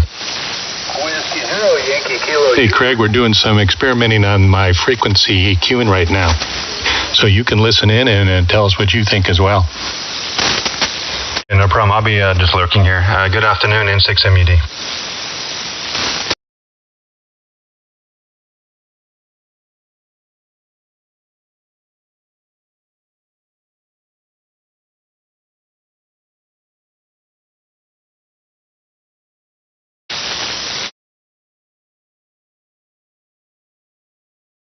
All right, it's brought in just a little bit of tweaking there. There you go.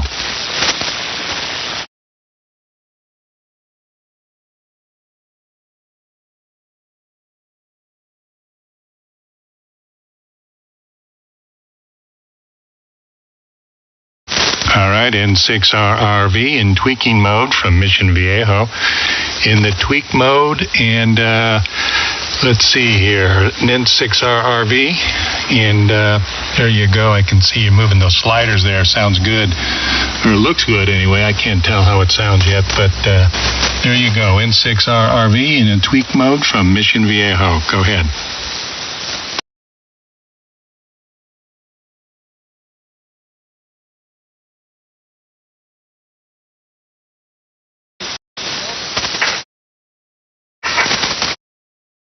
You listening in as well? Roger that, I'm listening here. Let me put on my bow so I can have a better listen.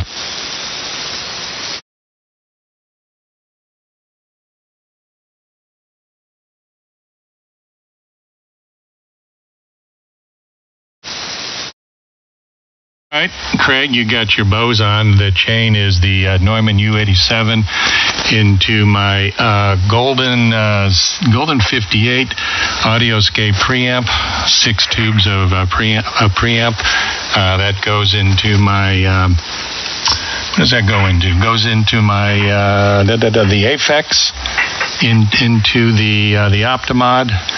Optimod into the ANAN, the ANAN into the Lux amplifier, into the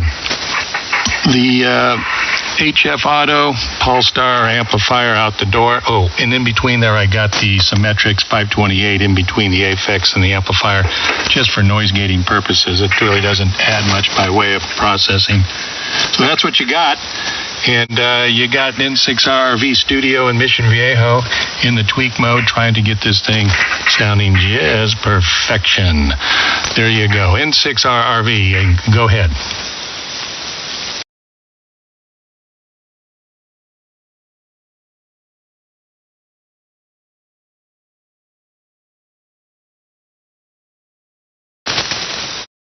Yeah, well, a couple questions here. You guys 6KY, I'm only 5, so should I go out to 6? All right, well, at 5KC there, Scott, it sounded really good. Let me go out to 6. Yeah, give me a sec. My, let's see, my transmitted at 6K here, I thought it was at 5, I can't recall where I think it's at, what is that, 6? I can't have my readers on. Oh, we already had the 5K programmed in, right?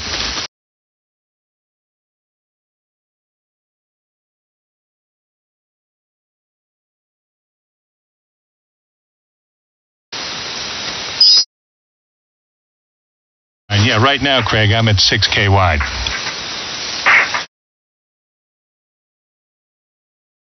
I have a question for you. Last night, right, you took everything offline and you had maybe one component in line, maybe the bottom end piece of gear. Now you put everything back in line and you're just tweaking it again, or is that where you're at there, Scott? Well, I got everything in line, and what we're doing, John's EQing it on the ANAN to make the balance work. So I got my inline, and then what we're doing is we're going on the theta. Just adjusting some things there to balance it out. Okay, so John's remoted into your machine and he's controlling the EQ.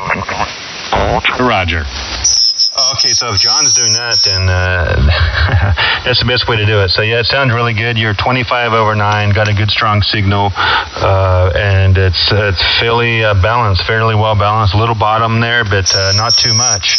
It's nobody out here tonight?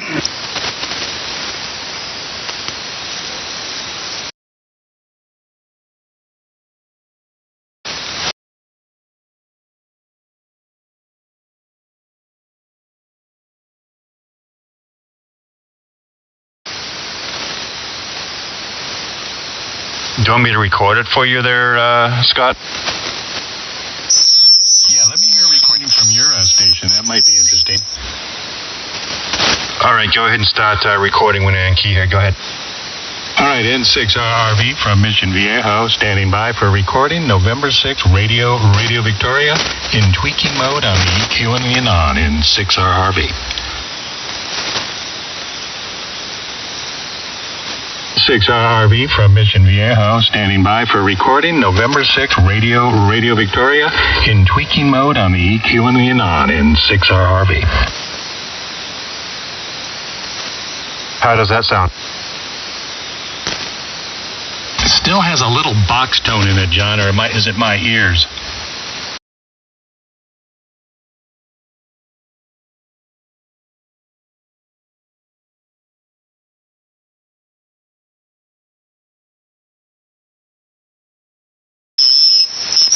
Was that a good recording, John? Standing by for recording November 6th, Radio Victoria, in tweaking mode on the EQ and the ANAN in 6RRV.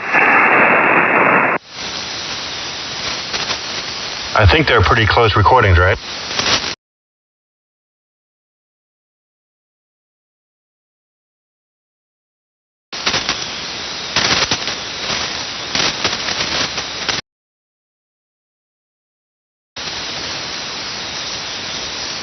N6RRV from Mission Viejo, standing by for tweaking mode, experimentation on the ANAN with the Theta software, EQ, trying to just get the most optimum perfection of audio in 6RRV. Just trying to get rid of that little bit of that boxiness, which I'm hearing on the recording. There you go, in 6RRV.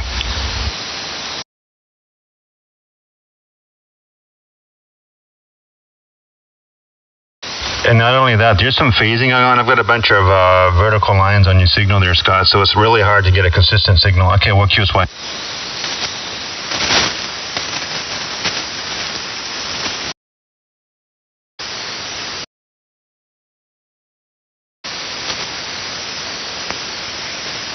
Okay, you ready? N6RRV Mission Viejo standing by for a recording from November 6 Radio Victoria on the ANAN with some tweaking of EQ. November 6 Radio Victoria standing by. 65 and 68 are in use, sir.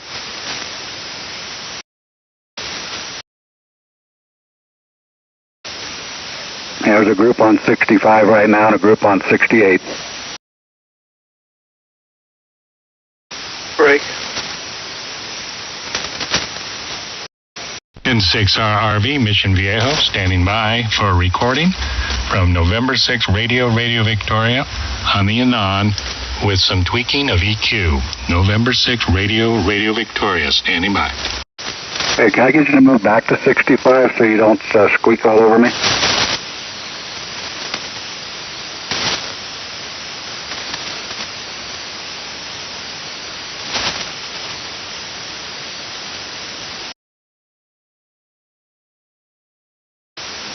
Well, there's a net on here. I'm in Nevada. I don't know if you can hear them or not.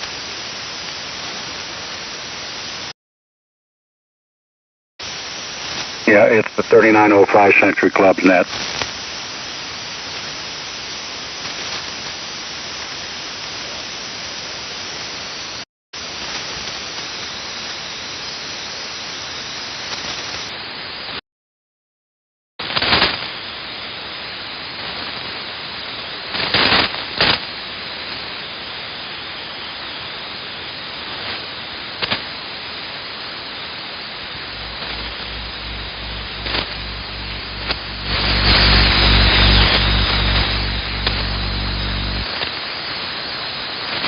That's interesting. I don't hear anything on 68. Anyway, that last recording, you're getting it. You're right on the money with that last one there, John.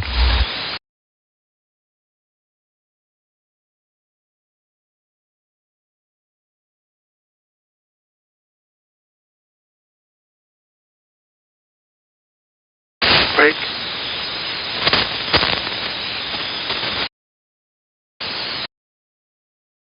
Alpha Echo 6 Echo Golf, Jim in Carpinteria. Everybody sounds great.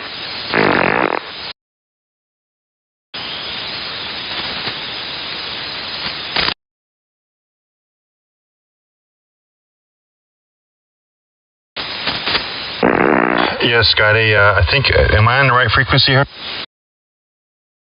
Okay, I don't get it, man. I didn't hear anyone on 166. There must be someone further up there. But Scotty, you sound good. Honestly, man, I don't notice my hearing is not good enough to notice. But the last set of tweaks there that John did, but it's sounding good now. But sorry, I'm not much of a use when it comes to those minute tweaks that you guys do.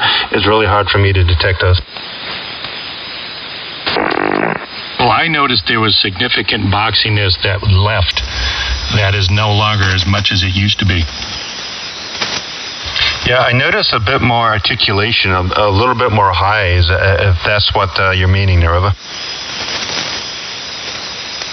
Well, I'm not really too concerned about the highs. It was the low mids I was worried about, and I want to maintain my low end, a nice low end, smooth low end. But I wanted to get rid of that offending, that mid-range high mids that made it a little boxy sounding. That's what I was trying to really pinpoint and focus in on.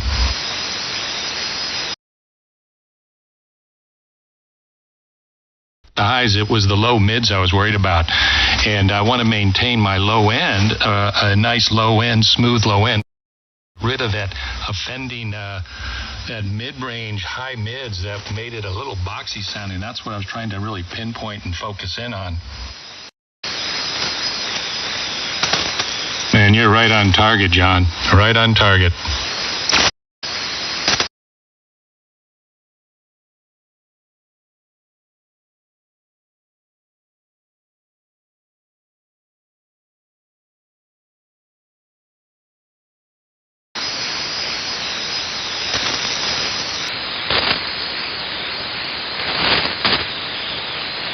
To me, you're overdriving it. Alpha Echo 6 Echo Golf.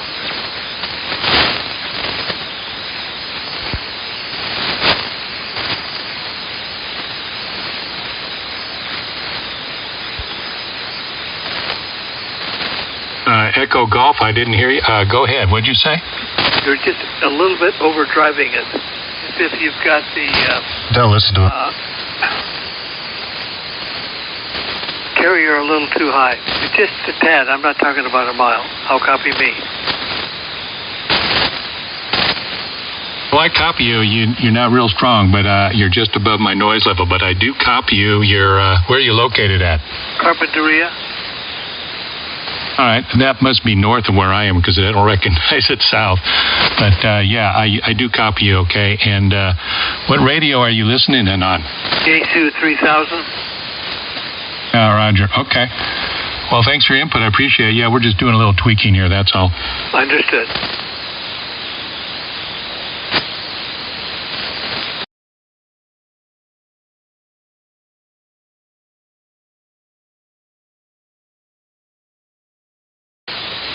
So I have those originals with two additionals. With actually, I got two 5Ks and two 6Ks. With the last two, the last two are the modified ones with our tweaks.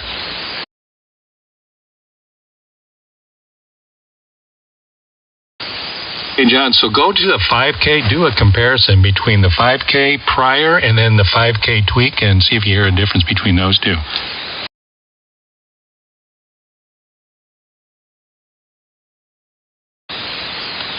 Okay, let's start off at the tweak one right there, N6RRV with our tweaked 5K, and we're going to now go back to the original 5K. Go ahead, John. Go with the fake 5. There we are, original 5K, N6RRV. We'll see how that sounds. Thanks.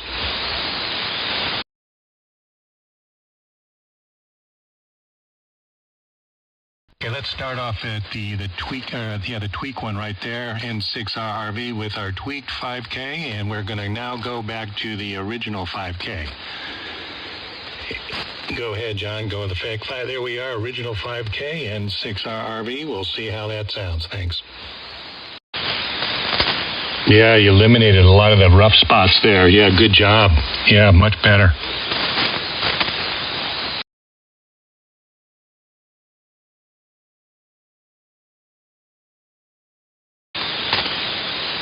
So if I John, are you using CFC, or what are you doing? I'm just going to take out the affix altogether, as I did right there. Do you sense the difference between removing the affix altogether?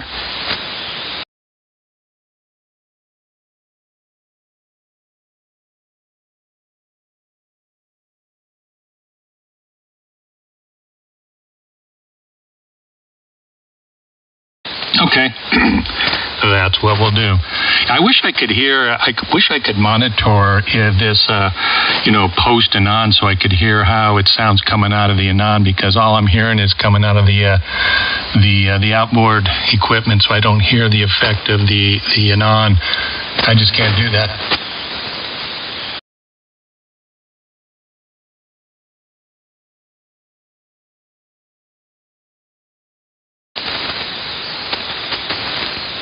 Yeah, but then I'll have that echoey background noise.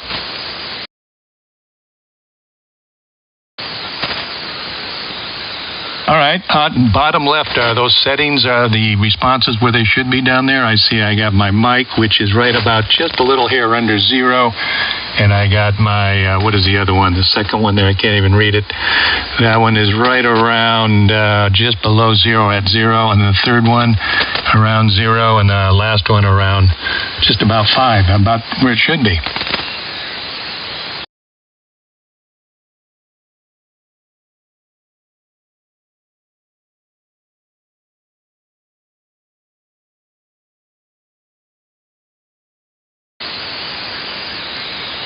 All right, now let me take a look. Take a look at the propeller. Let's see how that looks.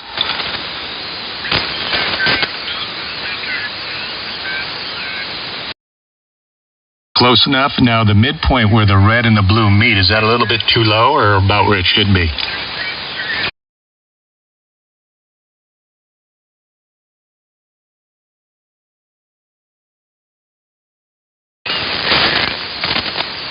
if I ran the amp a little bit harder, what would that do to the top side?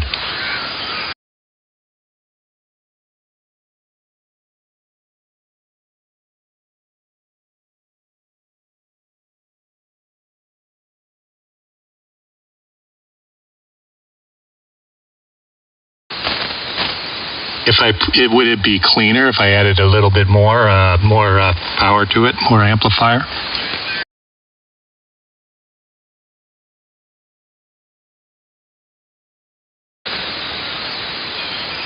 All right, then I should probably leave it where it is. All right, man, I think I'm set. I think we'll leave it there for a while. We'll play with that, see what happens.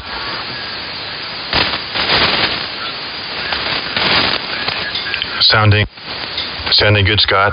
Definitely sounds good on the Bose there.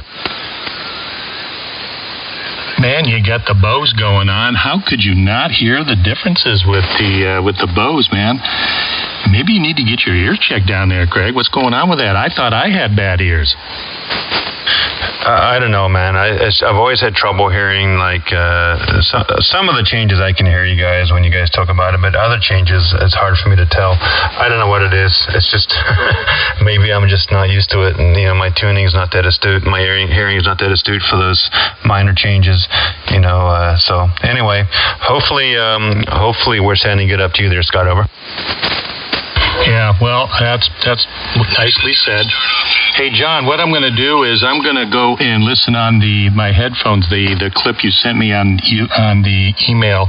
Sometimes that might have a little different taste, a little different flavor, and I'll be back. So I think we're done tweaking there, John.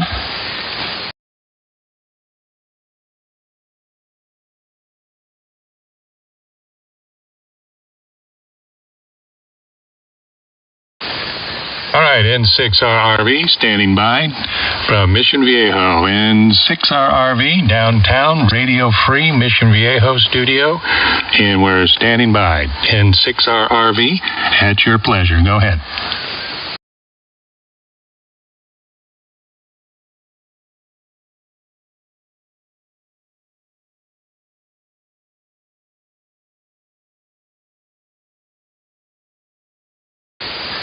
Well, if I need to be louder, I'll go that direction at the expense of a little bit of audio, but for the most part, I'll leave it off, and for the most part, I'm at 5K anyway. That seems to be the butter zone for transmit bandwidth for our purposes.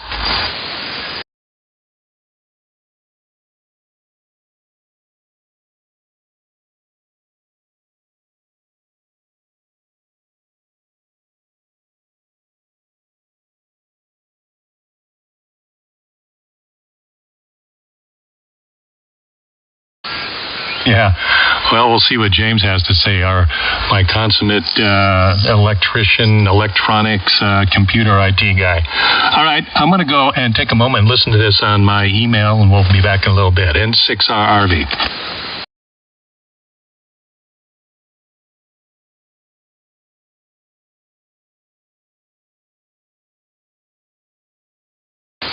Hey, real quick, John, were you messing with Scott's CFC, or what were you messing with? Because I know he does a lot of his stuff outboard. Were you just doing, now does he have some outboard processing and internal stuff going on?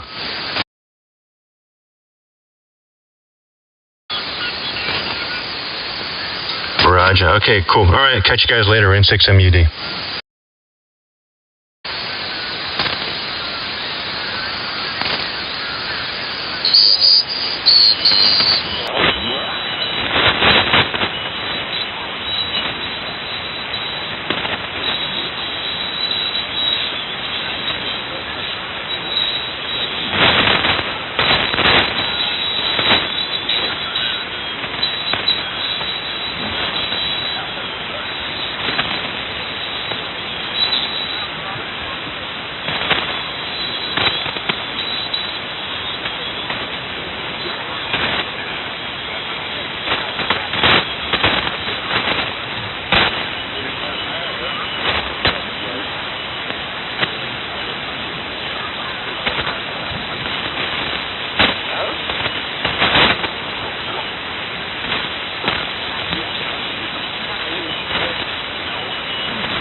WA6P, VJ, anybody copy?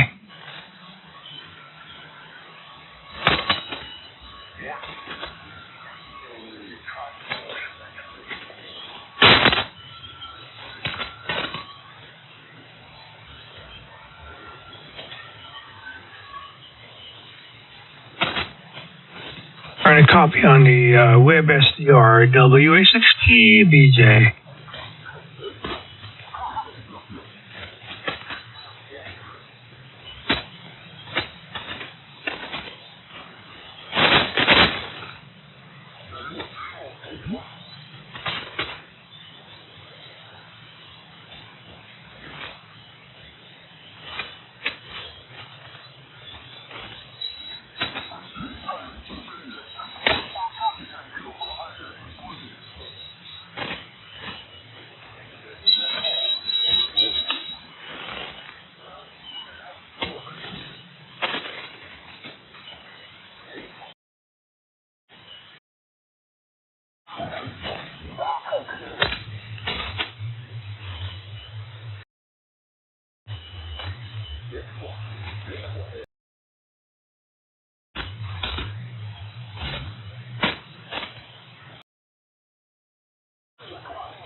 I think you will, after you, hold on.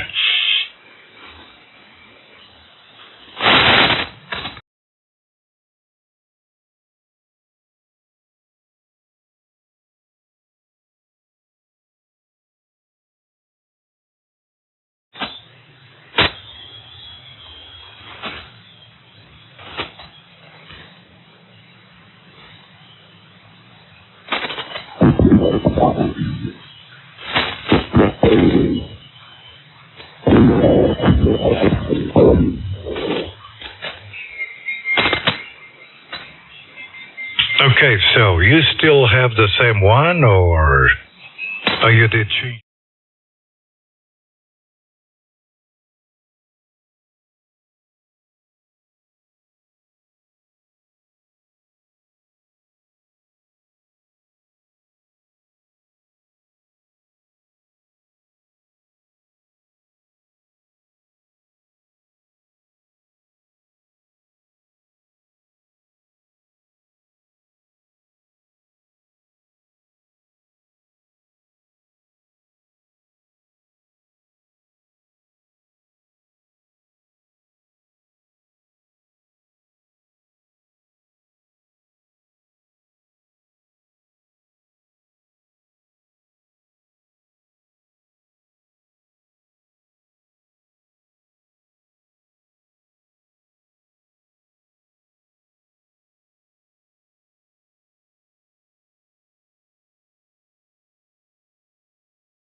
Kilowatt 7 Tango Victor, great sign.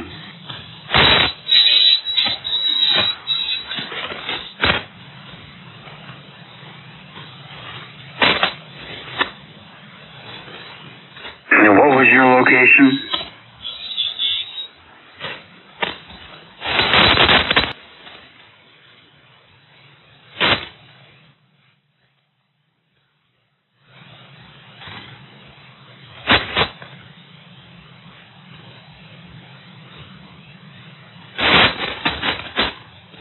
Kilowatt 7 Tango Victor, what was your QTH? I'm in the northern suburb of Phoenix, called Cave Creek. Oh, okay, great. Yeah, I grew up around that area in Phoenix, probably more like East Indian School area. My dad moved there in the 40s.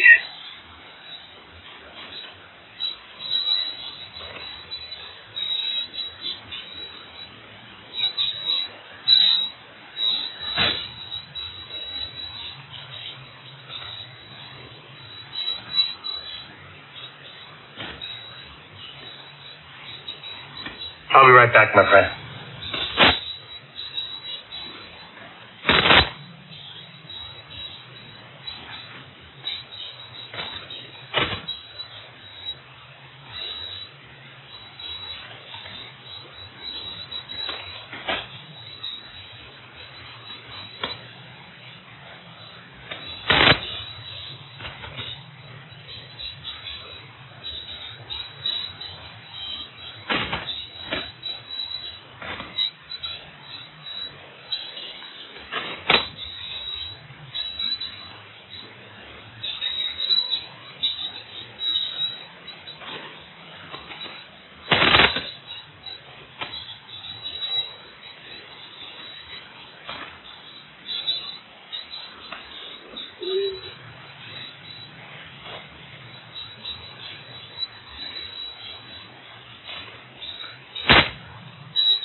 KK7TV K32I.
KK7TV K3QI, you still out there?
K3, I think it is, QY. This is A87JC, Alpha 7, Juliet Travis.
K5 BLS.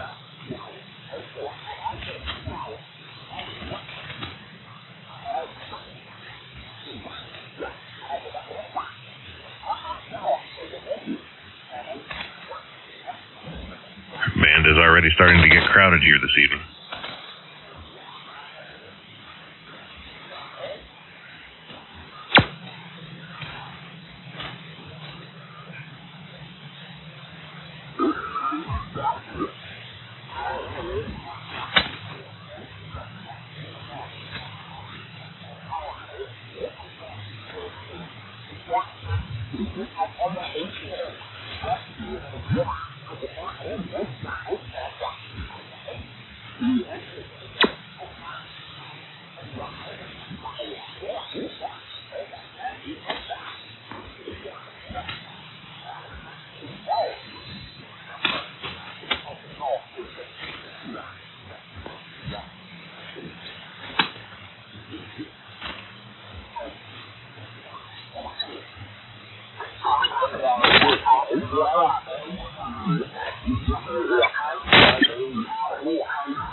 And 6RRV on 40 meters, 7199, standing by.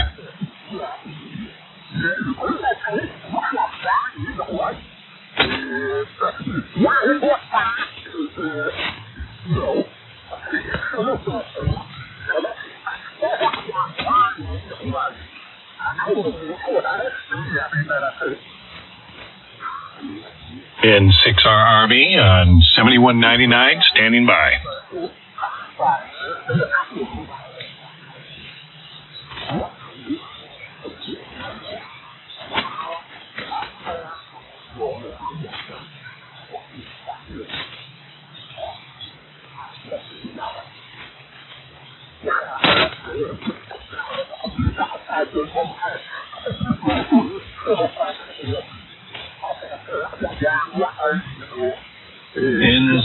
N6RRV, do you copy KF6YIJ51?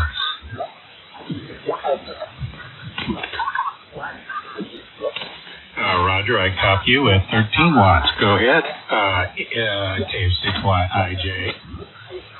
Yeah, very good at 15 watts. Go to 20 meters at 14.340, 340. Roger. QSY.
Anybody on frequency here? WA6PBJ.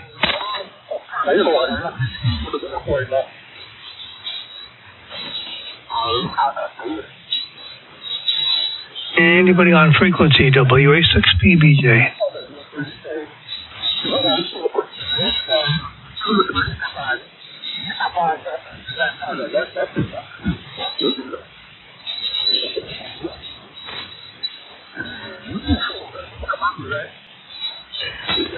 WA6PBJ, good evening from N6MUD.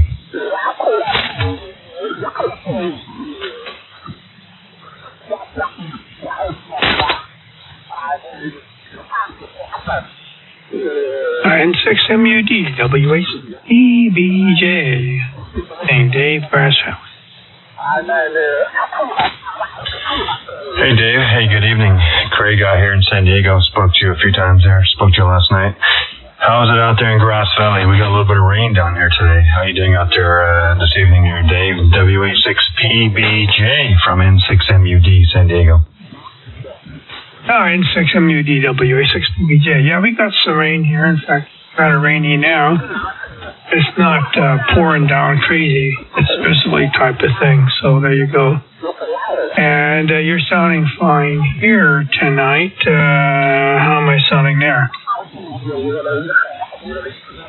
You're doing good. You're 20 over 9. We've got some, some adjacent channel interference there. So the audio sounding good, and you've got a killer signal, 20 over 9, into San Diego there. So good signal. It's sounding pretty good there, over. Hey, okay, very good, Craig. Appreciate that. You're sounding fine here in the Grass Valley. No problem at all. And we're working a different rig here, working day flex tonight. And I don't know exactly if the audio is right, but that's what we're doing here. WA6MUD. Yeah, November 6th MUD. Real good. Yeah, audio sounds okay. I don't know, man. It's hard to tell with the adjacent interference. But I feel like your Hermes sounded better there. I don't know what the difference is there, but I feel like Thetis is your friend there when it comes to the audio, and I feel like I like the audio just a little bit better on the Hermes there last night. Over. Oh yeah, we're on the same page there. Absolutely, yeah. Yep, same page there. Yeah, Thetis has it over the Flex, I think. I can put that on. Are you running an ANAN or Thetis tonight? Yeah, I'm running the Hermes tonight there. Hermes Lite with a Shure SMB7, putting out about a kilowatt there, over. Yeah, okay, yeah, very good, yeah. How do you like the SMB7? I've had one. I'm using the RE27 right now. Yeah, I like the microphone. I initially had a different microphone. It didn't really match my voice. It was I don't know. It wasn't a dynamic microphone. So the SM7B is dynamic, and it kind of suits my voice a little bit better there. So people complain about the price of the SM7Bs, but honestly, man, I got it for about $300, and it's great. I have a ton of background noise here, and between that and the downward expander, my AC kicks on. There's no rumble. It's pretty good there when it comes to that. So those are the characteristics that are somewhat important to me, and that's kind of why I got a Shure SM7B, the Rover. Yeah, you did the same thing I did. I got the SM7B. I had, let's see, at that time, I think it was the RE20, and I thought, well, I just got to try one of these 7Bs. They seem to be the mic that podcasters are using, and blah, blah, blah, so I did. And actually, don't have a real problem with it. For my voice is mellower, and that doesn't help me. My voice is already kind of mealy-mouthed anyway, and I needed something that was a brighter mic, and I felt that the RE27 that I ended up getting works well, and so there it is. So it's a good mic. So right now, I'm just running the Flex and the RE27, and that's the rundown here. But you're sounding good here. N6 MUD WA6PDJ.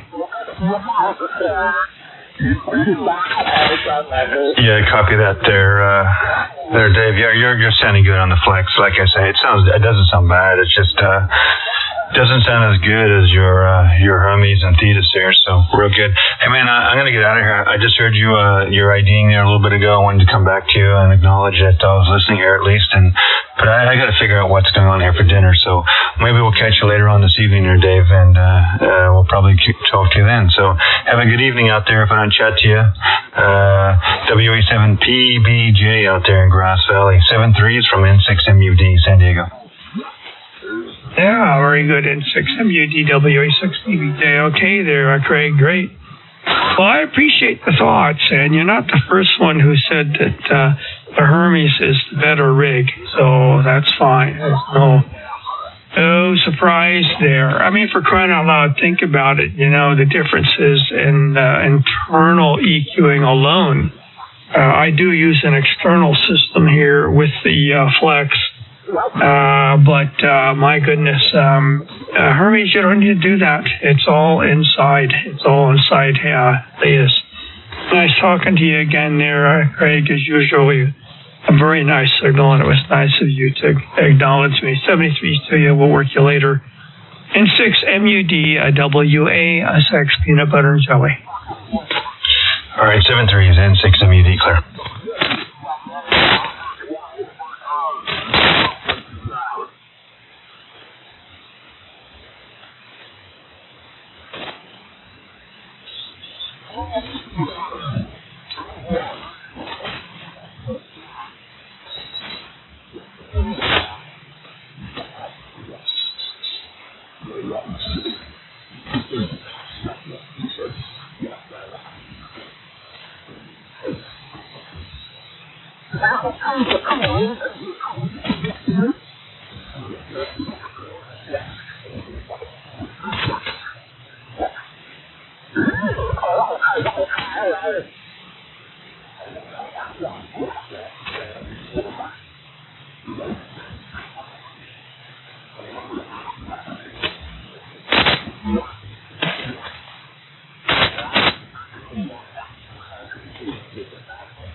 And the 6RRV on frequency. Anybody out there tonight?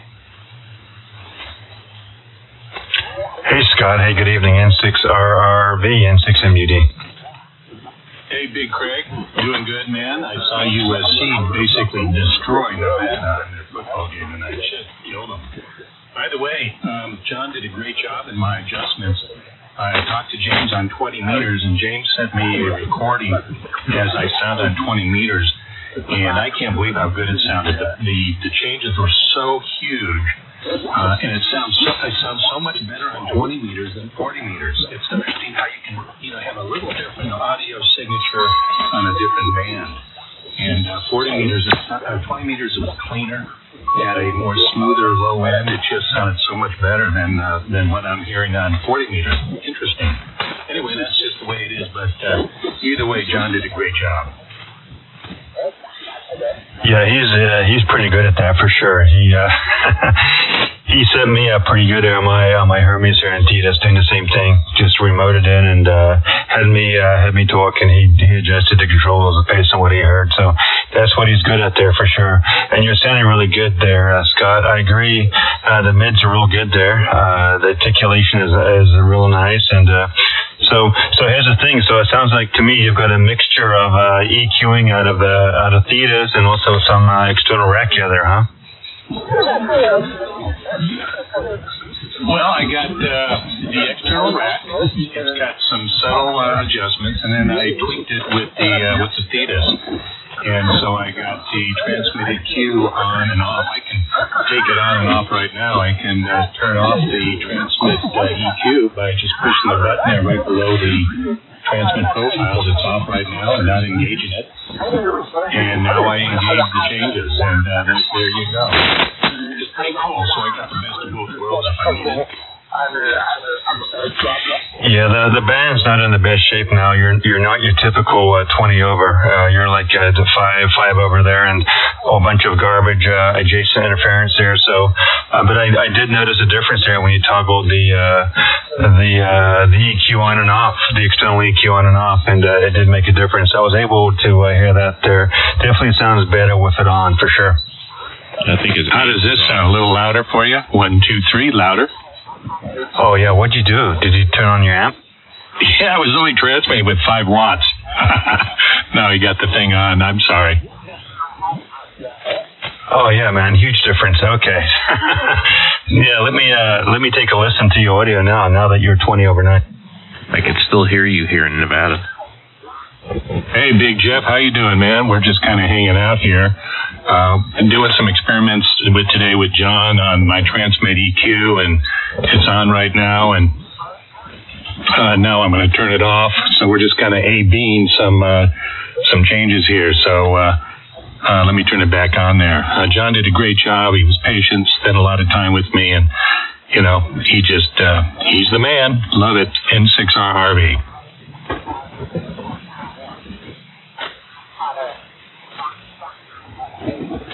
Did you copy that, Jeff?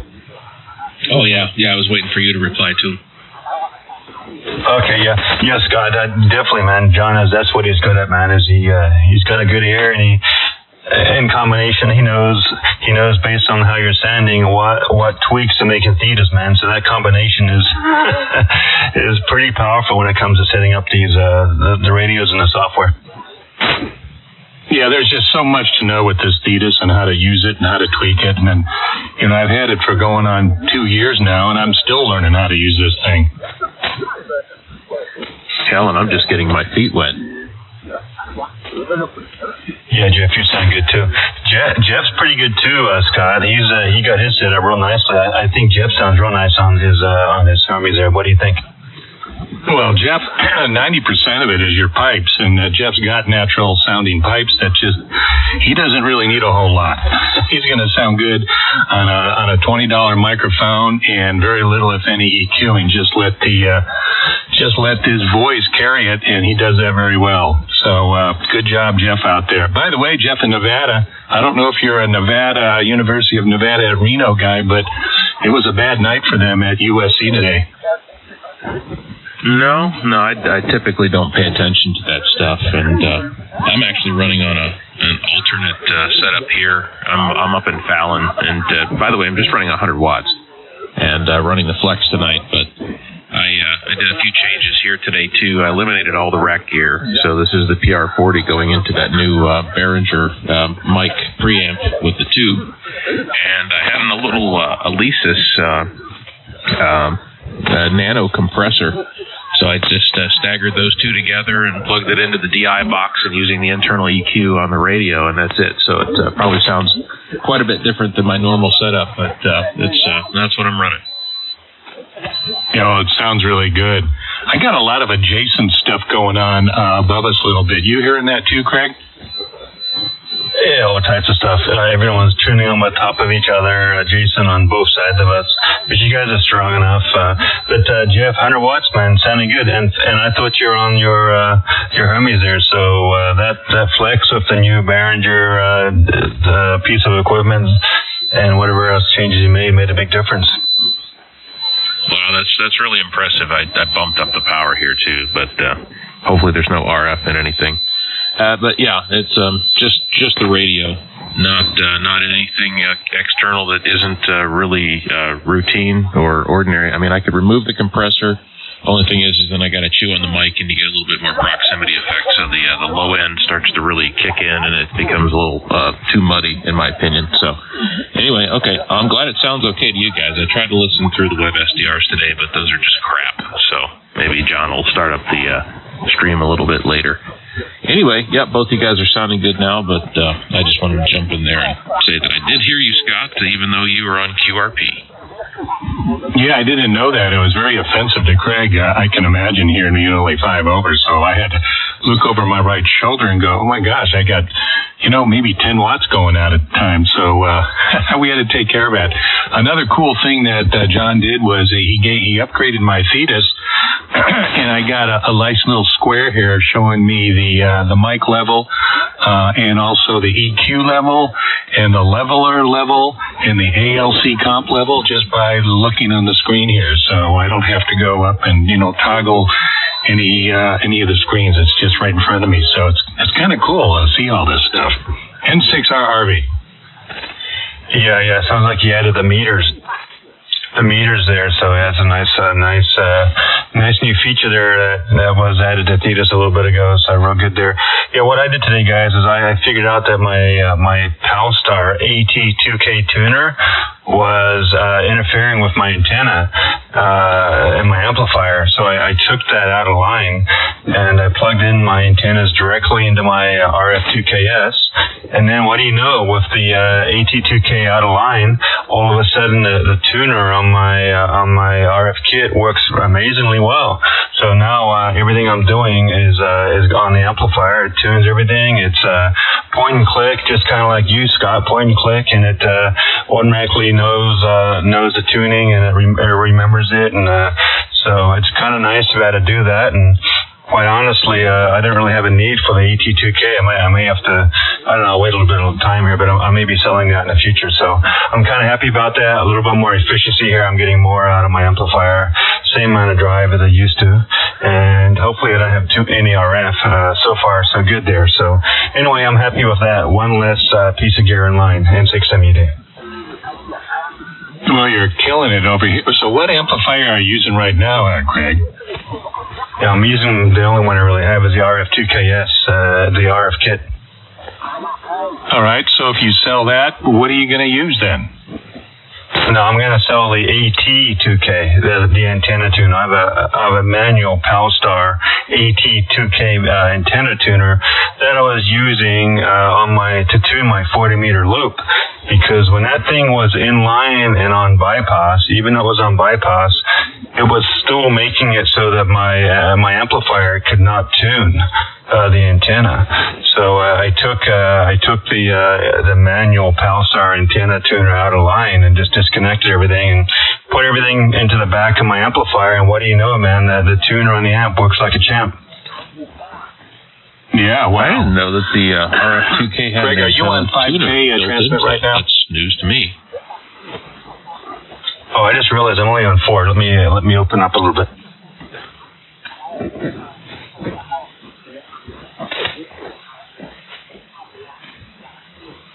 Yeah, I ask is because all right, N6MUD, I should be at 5 there. I was a little afraid it would have any adjacent interference, but I think we're good. Yeah, you sound great there. Well, I got one of those Palstar tuners as well. I got the HF Auto, which is just marvelous. I love it. It's doing really easy to tune. It takes, from band to band, maybe 2-3 seconds at most. And what I really like about it, Craig, is that it's really quiet.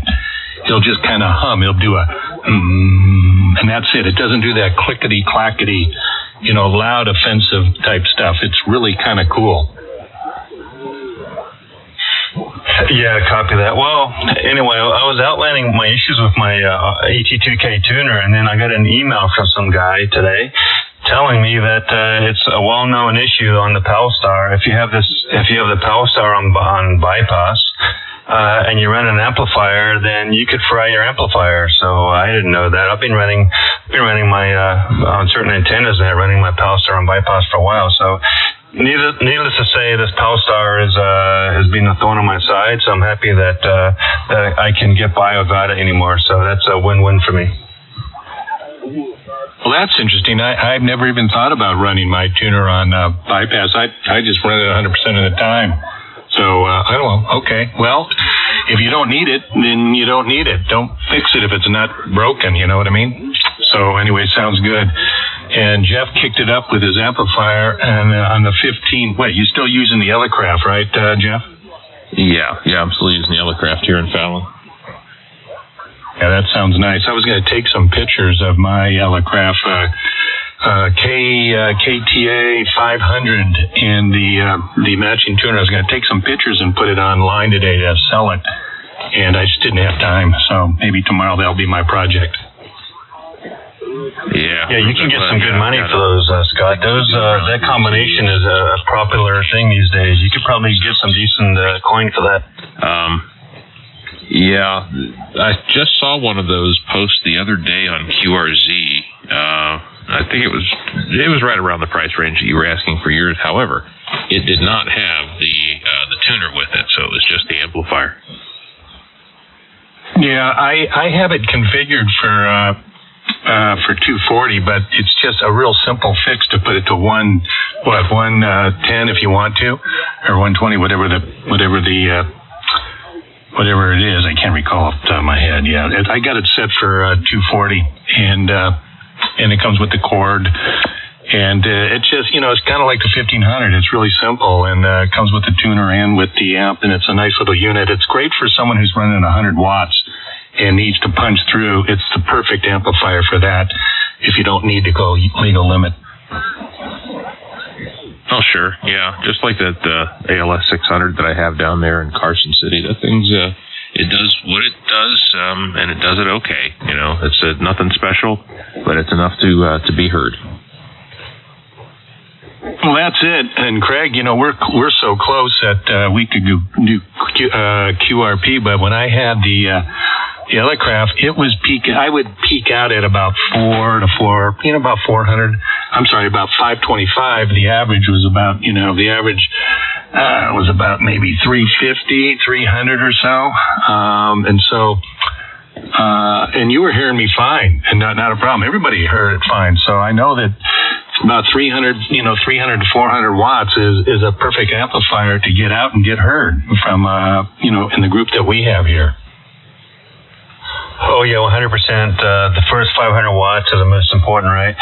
You definitely were loud, but with that amplifier, once in a while you hit 20 over.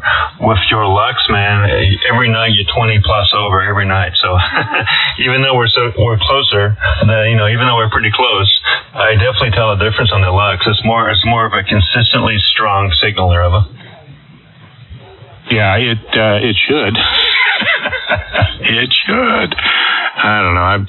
I'm done. I told my wife Wendy tonight at dinner, I said, I'm going to sell the Elecraft combo. And she said, yeah, right. Then you're going to sell that, Scott. Then you're going to buy something else. And I said, no, I'm pretty much done. I have all the equipment, all the hardware I need for the time being. And, I don't think I really need anything else, Greg. I've kind of tapped out, I think, for the moment. Well, the only thing you need, Scott, is a decent monitor. Did you ever get your new monitor? No, not yet. As soon as I started that conversation, that snippet, I was waiting for you to come back. And so I think I'm going to have to do that, order that again, and so get you off my back. Well, we'll sell you a Helicraft carrier, right, and use some of that money to fund the new monitor purchase. At least it'll keep the wife happy. Yeah, she's been a trooper. I mean, I can't tell you how many times she'd come to me over the years and go, what is this credit card bill for, $2,500? Scott, I thought you were done. And, 3 months later, what's this credit card bill from Apache-Labs? What's this all about? And then what's this bill from, Polestar? And what's this bill from Optimod for $4,500? Oh, I'm so tired of hearing that. So she deserves a blue star, no doubt about it. Yeah, oh yeah. Well, I mean, you make good money, so you gotta play a little bit there, and you gotta keep yourself motivated to continue working. So it's there's always that. So, but yeah, I get it, man. I mean, there's always little things you can buy here and there, but honestly, you've got a great radio, you've got a great tuner, you've got a great amplifier, and your antenna works, and so for the most part, man, and you've got a bunch of rec gear too. So I mean, there's all types of stuff you could spend money on, but I think you're doing pretty good there. Yeah, I've been blessed, and I'm a firm believer, as most of the guys are in the group here, to enjoy the fruits of your labor. Otherwise, you're boring and you're just working like a dog and paying bills, and there's no fun. So This is my fun toy, and I don't have to go back to heroin or cocaine or marijuana or drinking. I can just stay with this hobby. This is good. Oh yeah, I don't know, Jeff, if you can still copy me. There's all types of noise here, but this is ridiculous. Is there a contest or something going on? I mean, there's so much garbage on the band right now. It's all over the place. Yeah, I heard it on 20 meters earlier today. There was some sort of contest. I didn't pay attention to what it was, but the longer you hang out here, the more broke you shall become. Yeah, but like Scott said, there's way, way worse things you could be spending your money on. That's for sure. Yeah, there's a contest just above us. There's a CQ contest, and just below us, it's a crazy night tonight. Well, it was quiet all day. I get some dinner. I'm really hungry. I skip lunch too, so I'll be back later on tonight if you guys are around. Give me about 45 minutes here, get some dinner, and I'll be back on the radio. If not, you guys have a good evening. Great hearing you on, Scott. You too, Jeff, and 6MUD San Diego. All right, Craig, I'm going to grab 72. I'll talk to you guys a little later. And Jeff, great hearing you out in Fallon. So, all right, we'll see you guys later. N6RV. All right, guys. Yeah, I'm going to take a break here as well. I'll be listening out a little bit later. K5 BLS Fallon. And one last thing, Jeff. That antenna is shipped, right? So you just got to wait a week or so to get it, or do you know if it's shipped yet? I have not got anything that says that it's shipped, no. Oh, interesting. I hope they're not sold out. I heard a rumor that one guy tried to order it or something, and it said, it told him, he got an email saying that there's none more left. So, if you didn't get that email, then you should be good to go. You probably got yours in time. Yeah, well, it's not that big a deal, just as long as it does ship and they don't forget about it, because of course they've already charged me for it. So, whenever it shows up is whenever it shows up. Yeah, copy that. All right, I'll just keep an eye on it. Hopefully it'll ship soon. All right, I'll be back in a little bit in 6 MUD. Roger that, K5 BLS.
Anybody on frequency WA6 Papa Bravo, it's Ben.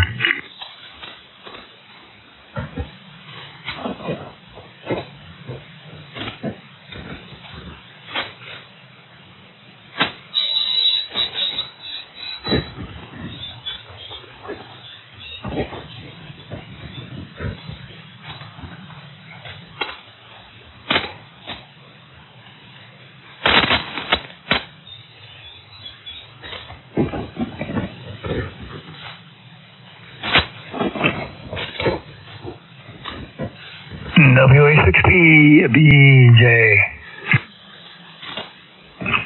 WB6BJM Hollywood. Did I get that correctly? W6BJ, WA6 Papa Bravo, Japan. WA6PBJ, just for a quick contact, I'll go back to you. WB6BJM Hollywood. My name is Joe. Baker, John, Mary. WB6BJM. BJM, very good. Very good. BJM, very good. WA6PBJ. Well, thank you for the hello. Handle is Dave, Dog Cable Victor Edward. I'm in Grass Valley, 40 miles northeast of Sacramento, and copying you 2-5. Thank you for the hello. WA6PBJ. Okay, Dave. Hope you can hear me up there. Running 100 watts, 40-meter dipole. You're on the end of it. And being up there where you are, wonder if there's any idea what's going on with the Burning Man people. Now back over to you, Dave. No idea on that. Have no idea on that at all. So where is that being held right now? Over there by Reno, I think 200 miles or so. I'm not into it, but I think it's a gathering they've had for many years. And there's about, 80,000 people. See them singing in an SM58. It's the gold standard. But they're all in the mud. Their voices than I do as well. Anyway, I didn't know if you know or not. Hope you're hearing us okay. Interesting. Sure about the audio here, but hopefully you are. Let me say 73 to you, and I did want to go back to you. You got a very nice signal here. WA6PBJ, WB6BJM, Hollywood. What else? That's enough. Clear, back to you. AN6TYF. WB6 BJM and N6TYF WA6PBJ. Oh, very good. How interesting. That Burning Man thing, and then they get a rain. Ha! Well, this rain we've been getting here, it started yesterday. It rained pretty good. And we got rain today quite as much. So, very good. Your signal's being heard. I think the band is open full.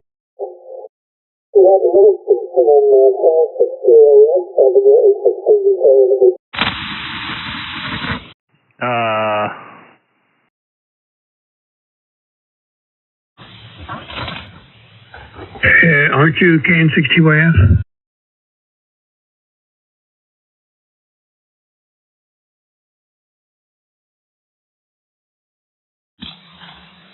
So we got a fella here. Are you going to sign off then, BJM, over?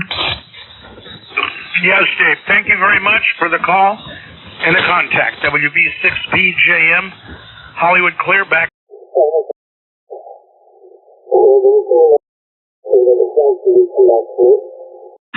And yeah, we have a KN6TYF who is having problems with his audio.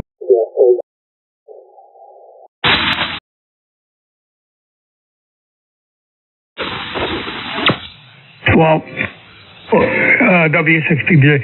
One of the thoughts is that you're pretty wide. Did you know that? Oh, okay. Well, what kind of rig are you running there?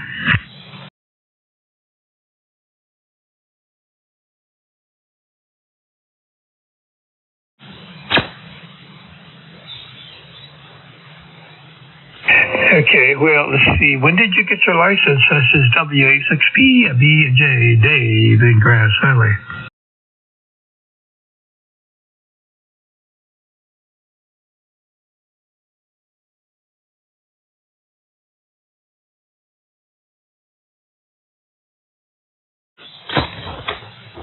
Okay, well, you're getting the jargon down pretty good. Ticket. Most people call it a license to start, and then they're chastised pretty quickly, and they call it a ticket. Well, very good. Just thought I'd let you know that you're a good copy here into Grass. And the group here, 40 miles northeast of Sacramento. And my handle is Dave, Dog Equal Victor Easy, and I'm just running an ordinary piece of equipment. Go ahead.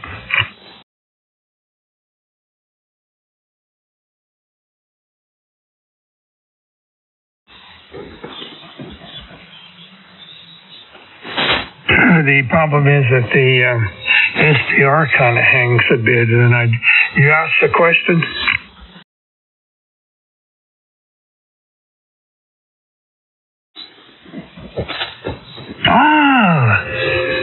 Well, because then I would have to use my iPad.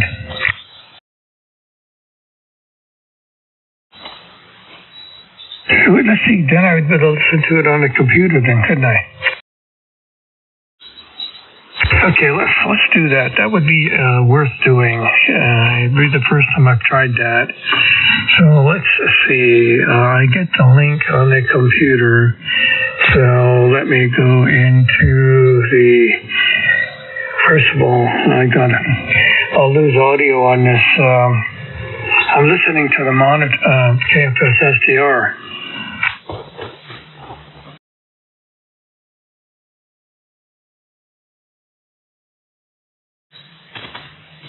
Okay, I'll pull that email up. Okay, W6PBJ.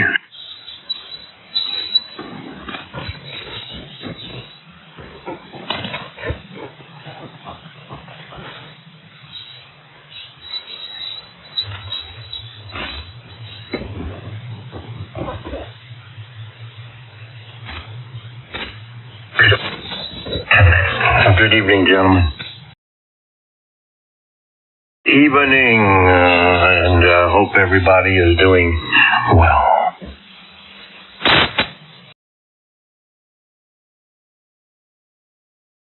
Good. Second night, spoke with the wife. He sent me nice pictures, and having a wonderful time, relaxing. She loves it. She's going to come home tomorrow. So I can shut all the lights off and shut the TVs off.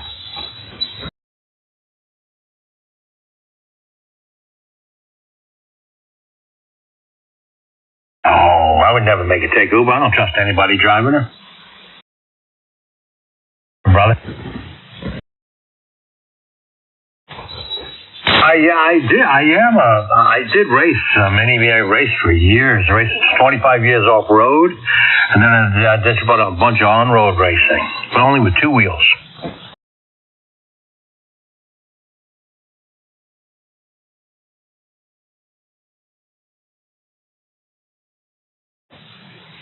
Oh, yeah, they got to make a living. Got to pay for the car. My gosh, your car payment now is what, $1,000 a month on a new car?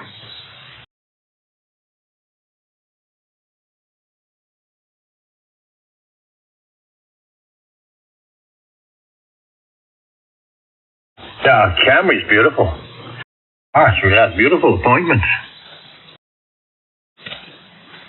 It's got great engine, lasts great, works wonderful. I don't have vehicles. We have Hummers, and I got an F-450 Ford. I have to bring step ladders for the old people.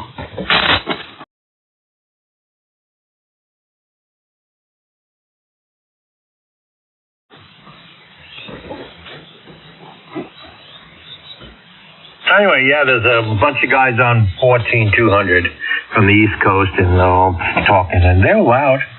So I'm glad that that you started something up here.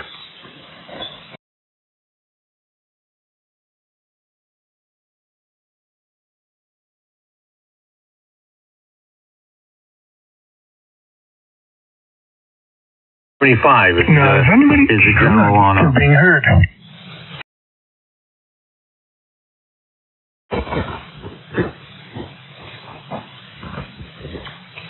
Guys, this is WA6PBJ. I was told to get onto this link, but I hear a big delay. WA6PBJ.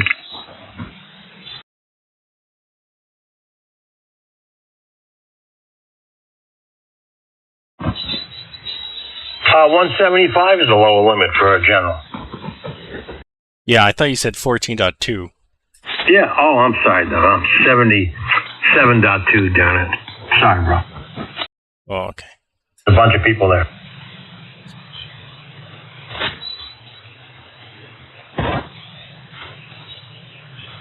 WA6PBJ, am I being heard? Where am I? Yeah, we're copying.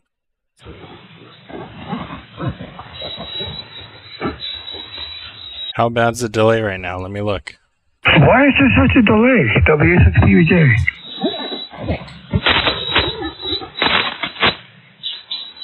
I don't know. The delay's worse than it is usually. Probably because the stream's been going all day or something.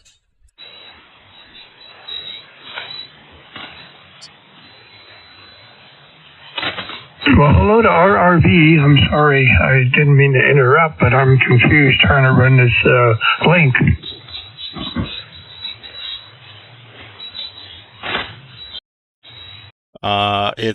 It's KK7 TV. And yeah, if the delay's too bad, I mean, I guess you can go back to KFS.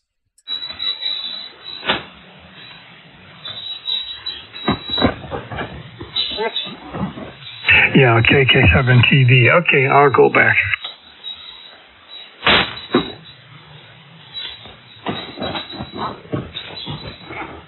Anyways, Randy, so you have F450 then? What does that mean? Your truck, it's an F450? Sure, have a yeah. When you look at the website, you'll see it. You'll see the tail end of it in front of the trailer picture, and you'll see it pulling the boat. Okay, yeah, I'll look again. It's very deceiving. Its size. When I stand next to it, I'm 6 feet tall. When I stand next to it, I'm just as tall as the mirror. It's a very deceiving picture. You are a 5 and 9 plus a little bit into the red up here in Northern California. Anyway, well, we got that for the trailer, and I mean, it's always good to have a pickup when you have property. And I figured a 450 is a monster. It's an 08. First year, that chassis is for tow trucks.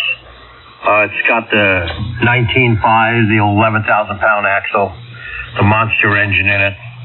And now they got 18-inch wheels, and they're a little bit more gentrified, if you know what I mean. In fact, for the longest time, the dealer had the best pricing in changing the 15 quarts of oil, believe it or not, if that's what the oil change requires. I would go there, plus they would scan for any problems in the system. And the owner of the place I bought it from always wanted to buy it back from me. He said, Randy, you pay tax and license, I'll give you a brand new one. I want this truck. They don't make them like this anymore, but for some reason I didn't. And I don't think now it's no big deal, but works wonderful. It's brand new. It's got 25,000 miles. Still smells new when you sit inside it. And it's a monster. It just, you don't wag the tail, if you know what I mean. Yeah, well, it's a good tool for work, I'm sure. I have a big flatbed trailer. In one of the pictures, you see the trailer, too, when you're looking at the base of the tower. Trailer's in the background. But we've used it many times. But when I pull my box trailer, I have a 6x12 box trailer that's 7.5 feet high. So you walk in there. And I use the Hummer to pull that. It's more convenient. Pulling it with the 450, I get hung up in places where I can't turn around because the 450 is 22 feet long. And so it's kind of hard.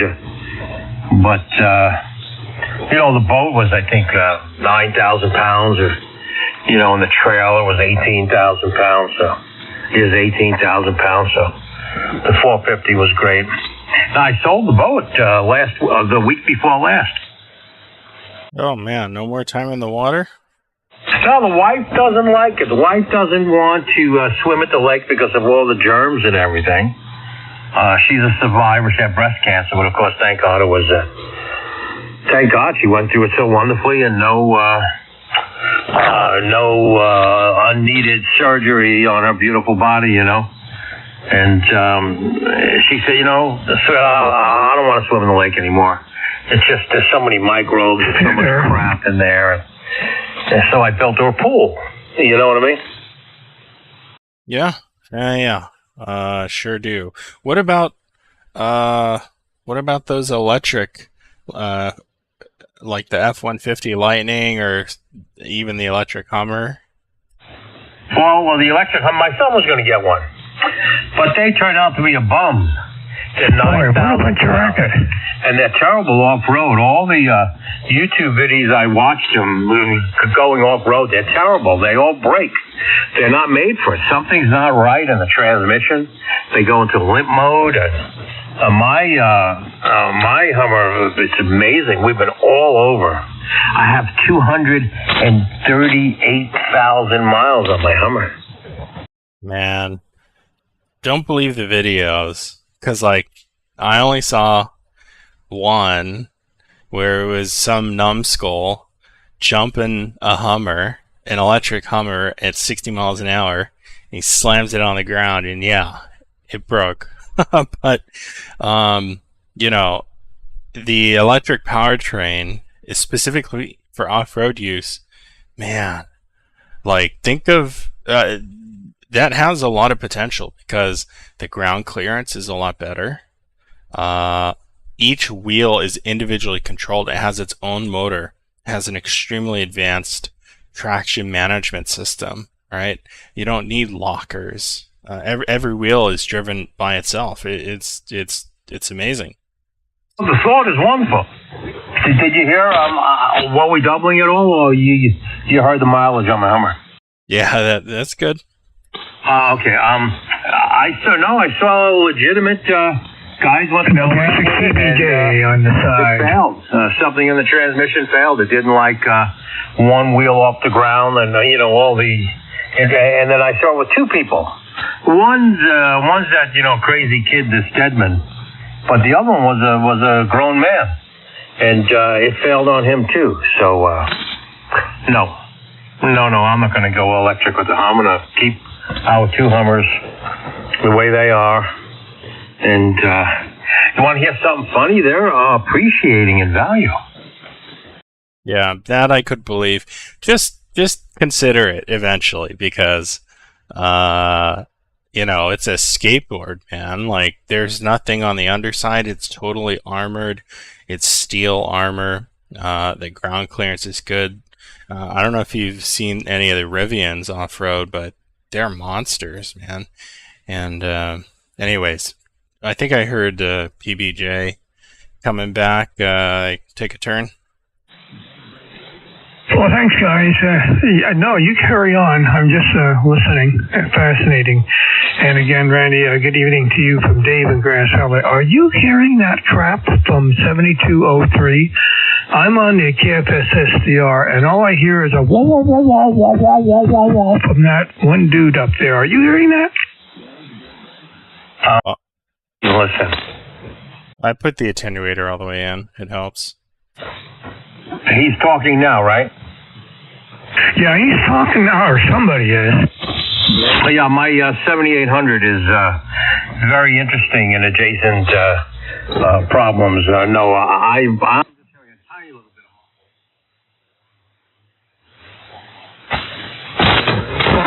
Yeah, I'm listening to KFS SDR, so yeah, he's annoying to me. I'm going to just stand by. How about you, John? Are you listening to KFS SDR, or are you listening to your Raycal $85,000 transceiver? Yeah, that's it. The Hilberling. Yes, I'm listening on my local radio, and just use the attenuator. It works great. Well, I'm probably loud enough if you don't hear it when I talk. So you're doing good copy here. You sound fine, and a good signal as usual. Very nice audio. Very, very interesting to hear you. Anyway, I'm not hearing John, so it's just conditions. Hey, you guys carry on. I enjoy listening to you. WA6PBJ. Jelly, you're 5'9" plus 30 here, and so is John. But Johnny's not hearing you very well. No, that's baloney. He's 15 over here. Dishes aren't good. Yeah, I used to live in Scottsdale, Arizona. Tatum and Shea area. Oh, wonderful! Sure, the Tatum and Shea is very nice there. I'm just further up Tatum. I'm all the way up to Dynamite, and that's where I am. Roger. You're Cave Creek, so I thought. Yes, sir. All the way up to Cave Creek.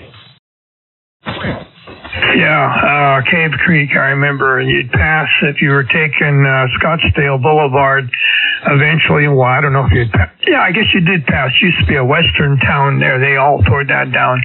Rawhide. They moved it to Mesa, Gilbert, and Chandler. That was Rawhide. Yeah, we got a lot of noise. Randy, take care. That was Rawhide, by the way. It was right south of Pinnacle Peak. Well, Dave, I'm like, yeah, just listen on your radio, man. I don't know how you guys don't hear each other so loud. You're 5'9" plus 30. John. Yeah, he's louder than you, and yeah.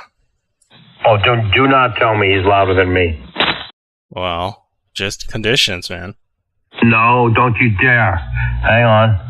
Let me bring this up. There we go. There's 1,264 watts. There is Hello Audio 1373. Don't you dare say that. Hello 12. KK7 TV 1,400 watts. Unless you're going to squeak out another 5 dB, you're going to lose that one. Hey, I can switch the amplifier. No, that's okay. You're still 10 over. I can. Let me see what I'm tuned to on the other amp. I'm tuned on 20 meters. I'm running the IC4KL.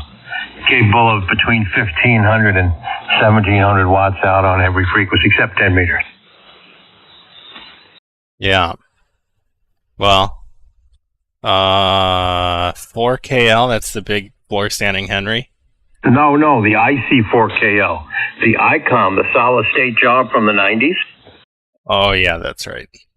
Look it up, you'll see. It doesn't turn on unless you plug an ICOM into it. You can always modify another radio to turn it on with it. But I have it slaved with the 7800. I also have the 77SX or the 9500. I forgot. No. Yeah, I could go either the 9500 or the 77SX as well. But the XX is set up for 20, and the 9500, of course, is an auto tune. But the 4KL works great. Oh, look at my spectrum. Do I have any regrowth, or it looks good? I mean, nothing substantial. That's good. Just clean. This bipolar transistors in this, brother. Yeah, that's like minus 32, minus 33. Yeah, it has, the 4KL came out way before the FET was used in amplifiers. Yeah, that's sweet. Does it do CIV protocol? What kind of protocol? Sure. CIV, and it goes into the remote 1 plug, or the remote 2 plug, which handles all the other stuff. But yes, I do have a CIV line plugged into it. Yeah, okay. You know, you could totally get that to work on another radio if you wanted. Oh, absolutely. All it needs is 8 volts. But the band change is automatic. There is no way to manually change the band. When you look at the control unit, which is on my 3rd page on QRZ, or you can look at rig picks. There is no way to scroll up and down band like I can with the PW1. It's totally self-contained, so I would have to make a CIV system as well. Yeah, they make little converters, adapters, you know, 1 protocol in and RS-232 or TTL or whatever out. Oh, absolutely, but you know, hell, I've got 5 amplifiers here, and if I keep this one with the 7800, so what, right? Yeah. I mean, that's really it. So gives me a 1,500 watt transceiver. How close are you guys? About 900 miles. Okay, just curious. And 2 TV boys you listening to you too. Hey, I broke into Dennis's late night thing this evening, the Old Time Radio Network. Oh yeah, that reminds me. I better open that. Yeah, I said hello. Let me see. KN6.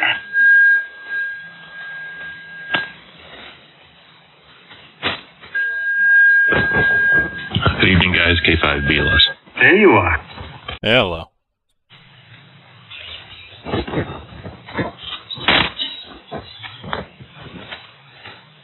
I've just been listening along, waiting for a break in the action here. Well, I'm sorry if we quick key.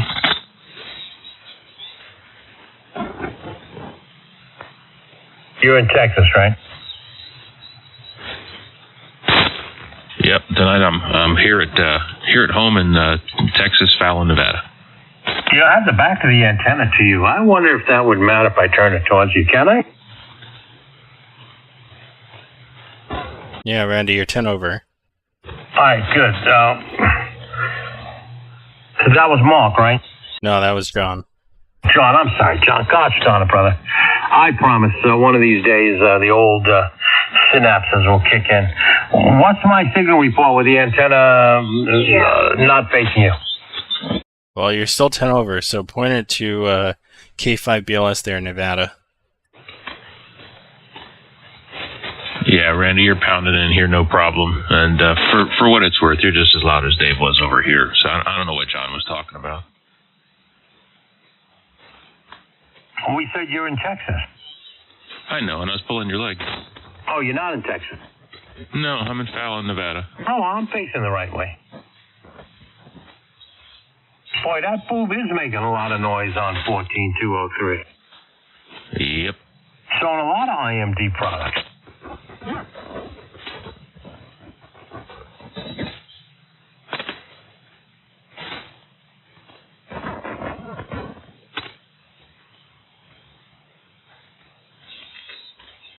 Where is where is Dennis listening on HF?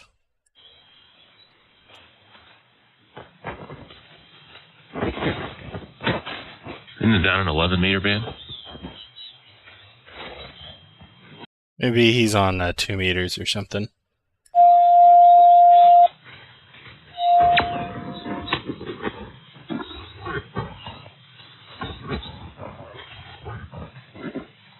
Randy, did you rotate your antenna? Dream of, because God, does it sound so much better than the SDRs. Oh yeah, man, it's unbelievable. Even, the Kiwis are pretty close, but there's a lot of lag on the Kiwis. Not that there's not lag here, but yeah, it's just nice.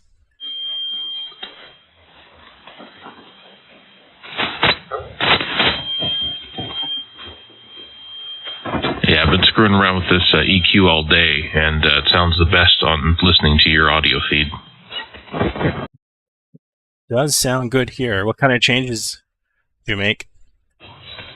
Well, I'm on the Flex, and I'm just running the PR40 into this new Behringer mic, Ultra Gain 300, and into an Alesis microverb, or I'm sorry, not microverb, mini compressor, and then into the Flex with the internal EQ, and that's it. No serious external processing at all. John, do you hear that metallic? Yeah, it's just the Flex. And now Jeff, proc off, and let's see.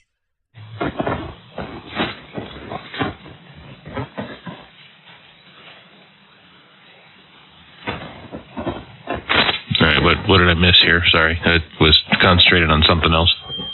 Well, I was saying maybe turn the proc off while talking and let Randy hear it. Good evening, gentlemen. Yep. Good evening, gentlemen. W6TV Carlsbad. Yeah, hello, Carlsbad. 1 second, Jeff, can you just give a little string of audio and then turn the processor off while you're talking? Yeah, I'm not running the processor at all right now. This is just microphone, preamp, and compressor into the radio. No processor. Hey, no, it's fine. That's how the Flexes sound, John. Yeah, okay. Carlsbad with that great microphone there. So I gotta mimic that somehow. Well, let me grab some.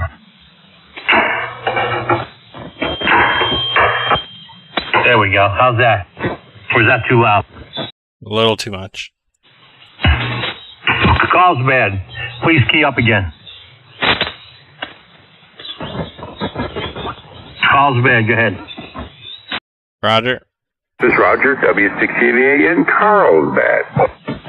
Oh, yeah. What? I like that. Oh, man. I don't think I have anything that clicky here. Roger in Carlsbad. Roger, are you 100%, brother? Am I 100% what? Just 100%. Am I 100%? Yeah, I'm about 1 kW 100%.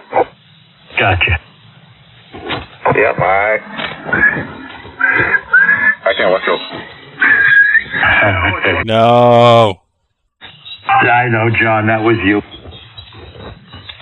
I'm not even looking at my phone, I can tell. Yeah, hey, how's it going? Oh, hey, John. Yeah, awfully quiet night tonight. I get 7S units out here in Carlsbad there, over. Quiet night. Maybe for you, definitely not for me. Band is hopping. Band is loud. I got about 2S units of noise, very quiet on my end. I don't know what it is. Maybe I got good ground. I don't know what it is. But anyway, got 2S units of noise, and I get you peaked up to 9S units there, over. Now, while you are S9 here on the Fancy Pants Radio, good copy into San Francisco. Oh, very good, very good. Yeah, I guess the band conditions are fading up and down because you were at 9, then you drifted down a little bit. But anyway, hey, do you know anything about different types of wire, like high temperature Teflon silver coated wire? Have you worked with that before? Yeah, but for what application? Well, my ANAN core is wrapped with a silver coated, Teflon coated 14 gauge wire, and it's wired for the ANAN. And then what I want to do is take it from the ANAN connector or the center lead to the antenna and make it all one wire. Well, not one wire, but run the wire from the wire lug all the way up to the center lead of the antenna, instead of just using an off type wire. You know, I think I got a 10 gauge wire or 12 gauge wire up there now with a thin insulator, but I want to try to keep it all the same and not change the conductor, other than the RGA going up to it, to the ANAN silver coated, Teflon coated. I want to go from that to the antenna with the same type of wire. Kind of keep it all the same, you know what I mean? Over. Yeah, okay, so if it's on the antenna side of the ANAN, right, then it's just antenna wire, and really any little wire is going to work, really. I mean, maybe not so little. Like, 14 gauge is just fine. But being silver or not, it really, for that application, doesn't matter. You know, if this was inside an amplifier or tuner, maybe, silver plated bus wire, but for that application, it's going to be outside, yeah, I wouldn't bother. Okay, I just figure it may be just because when I run 1 kW or more, I want to make sure I have, because silver coated, Teflon coated seems to be much more durable with high wattage application than just a standard copper wire that's just got regular PVC insulation. Yeah, your limitation under power is not going to be the wire, really. If it's 14 gauge, it's going to be the ANAN itself. And in an end-fed configuration, like, you will probably saturate that core if you run a lot of power. So maybe you have a Ballon Designs now, double or triple stacked core, which will handle the power better.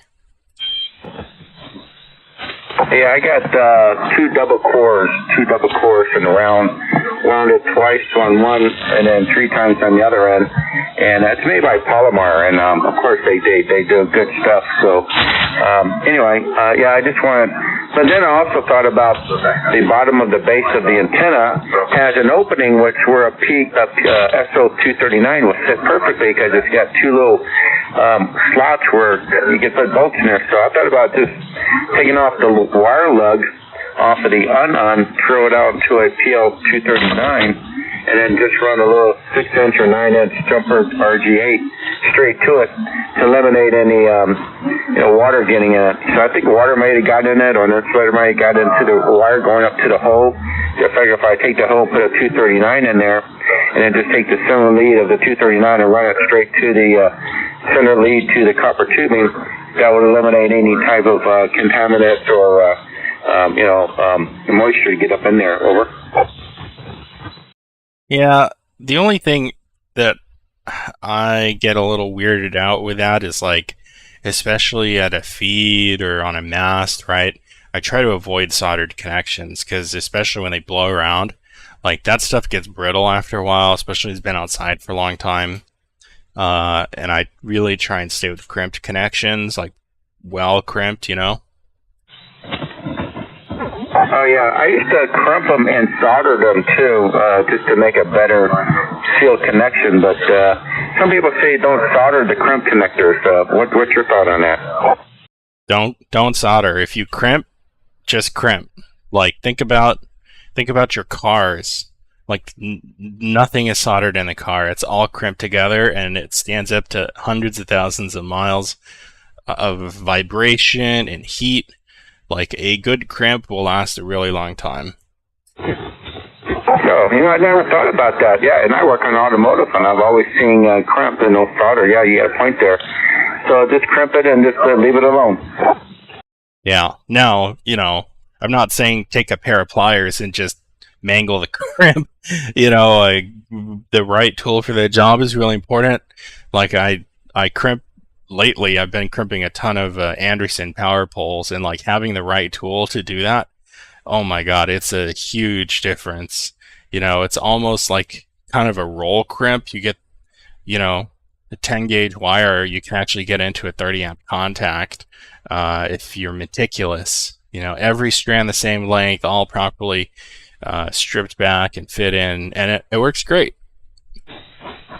Yeah, I know. I do have a Anderson crimping tool for 15, 30, 45 connectors and the wiring and the slip connectors. I got all that. I have a kit for that, so that works out well for me. Yeah, I used to use a pair of pliers and needle nose and crimp and weird. Yeah, but I figured I'd just go ahead and buy the right tools for the right job. And I'll tell you, man, it's so much easier now. I make my own Anderson poles. They're over. Yeah, even doing ring terminals or bullets, spades. I always use a good crimp tool now, and hey, don't regret it. Yeah, I stay away from those cheap ones that are black with the little red handles.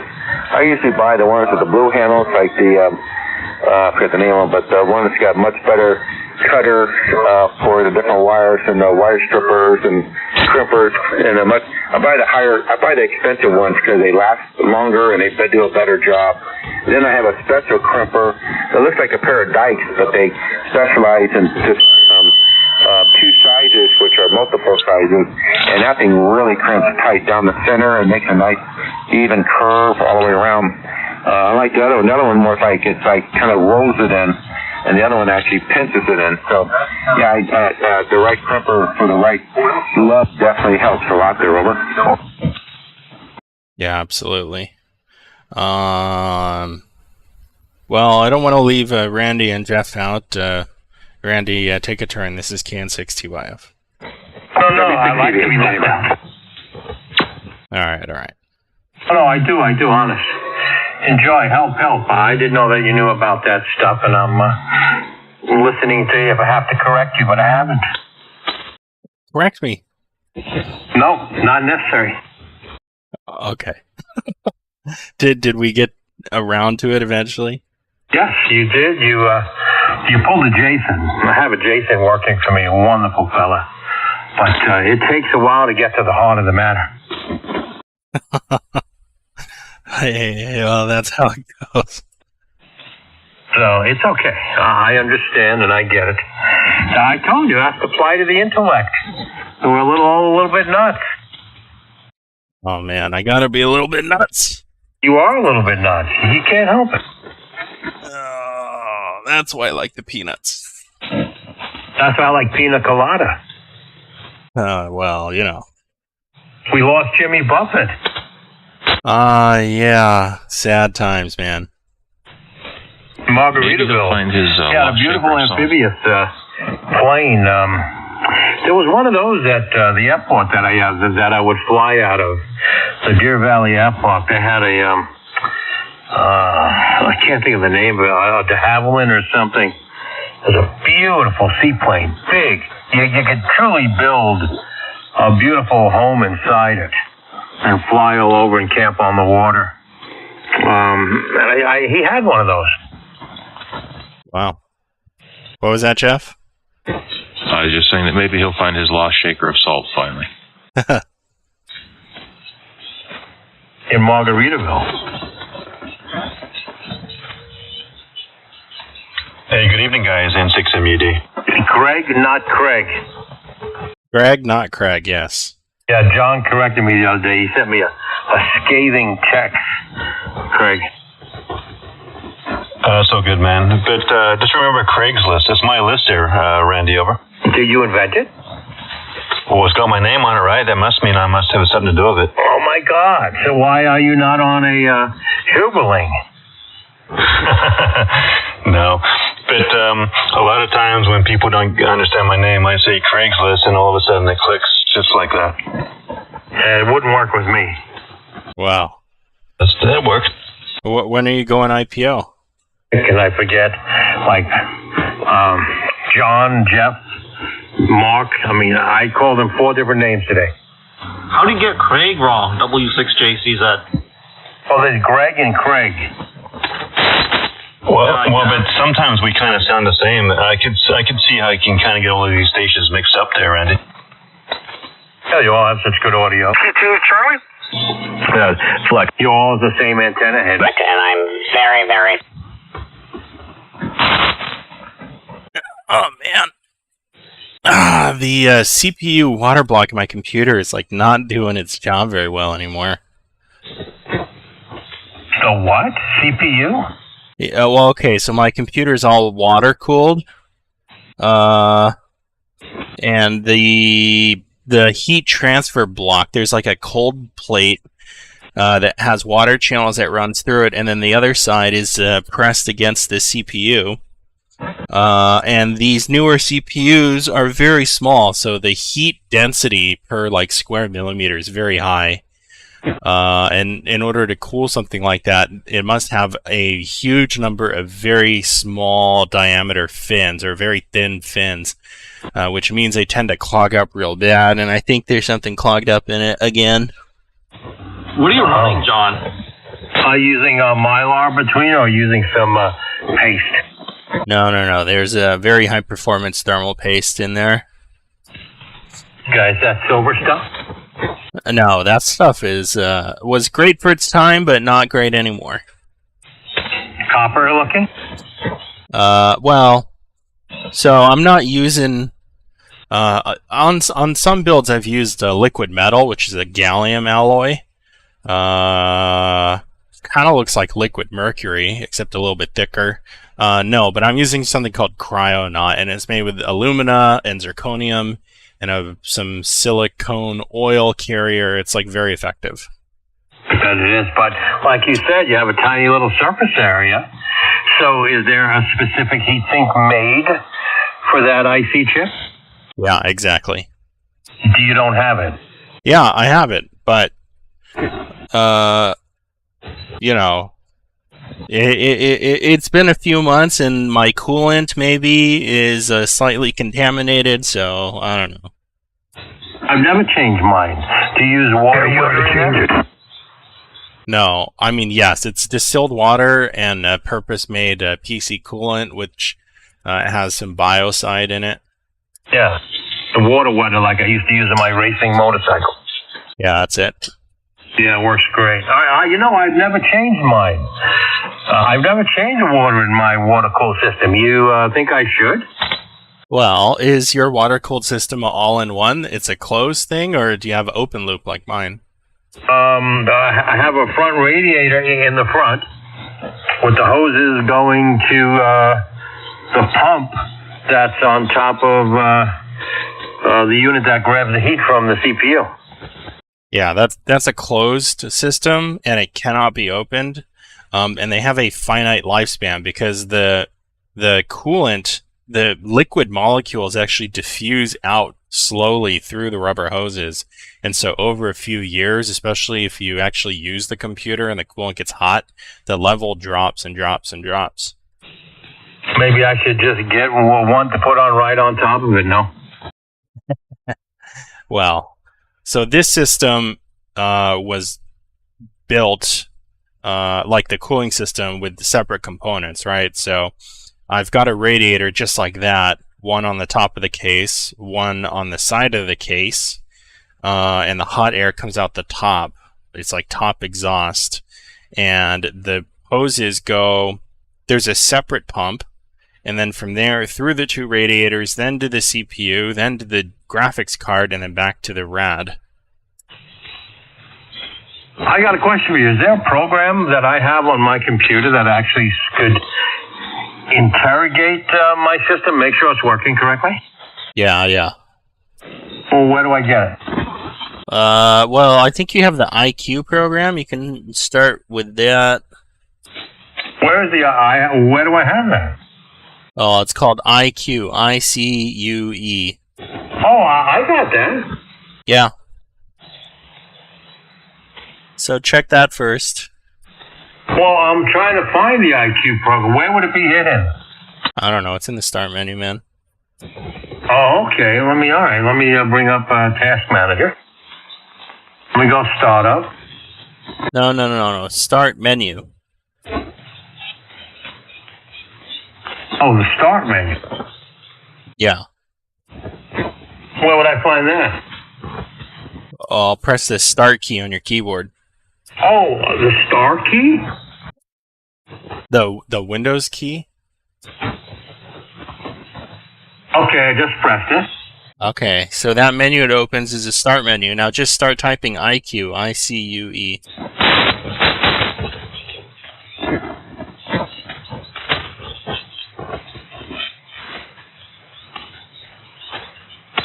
I got it.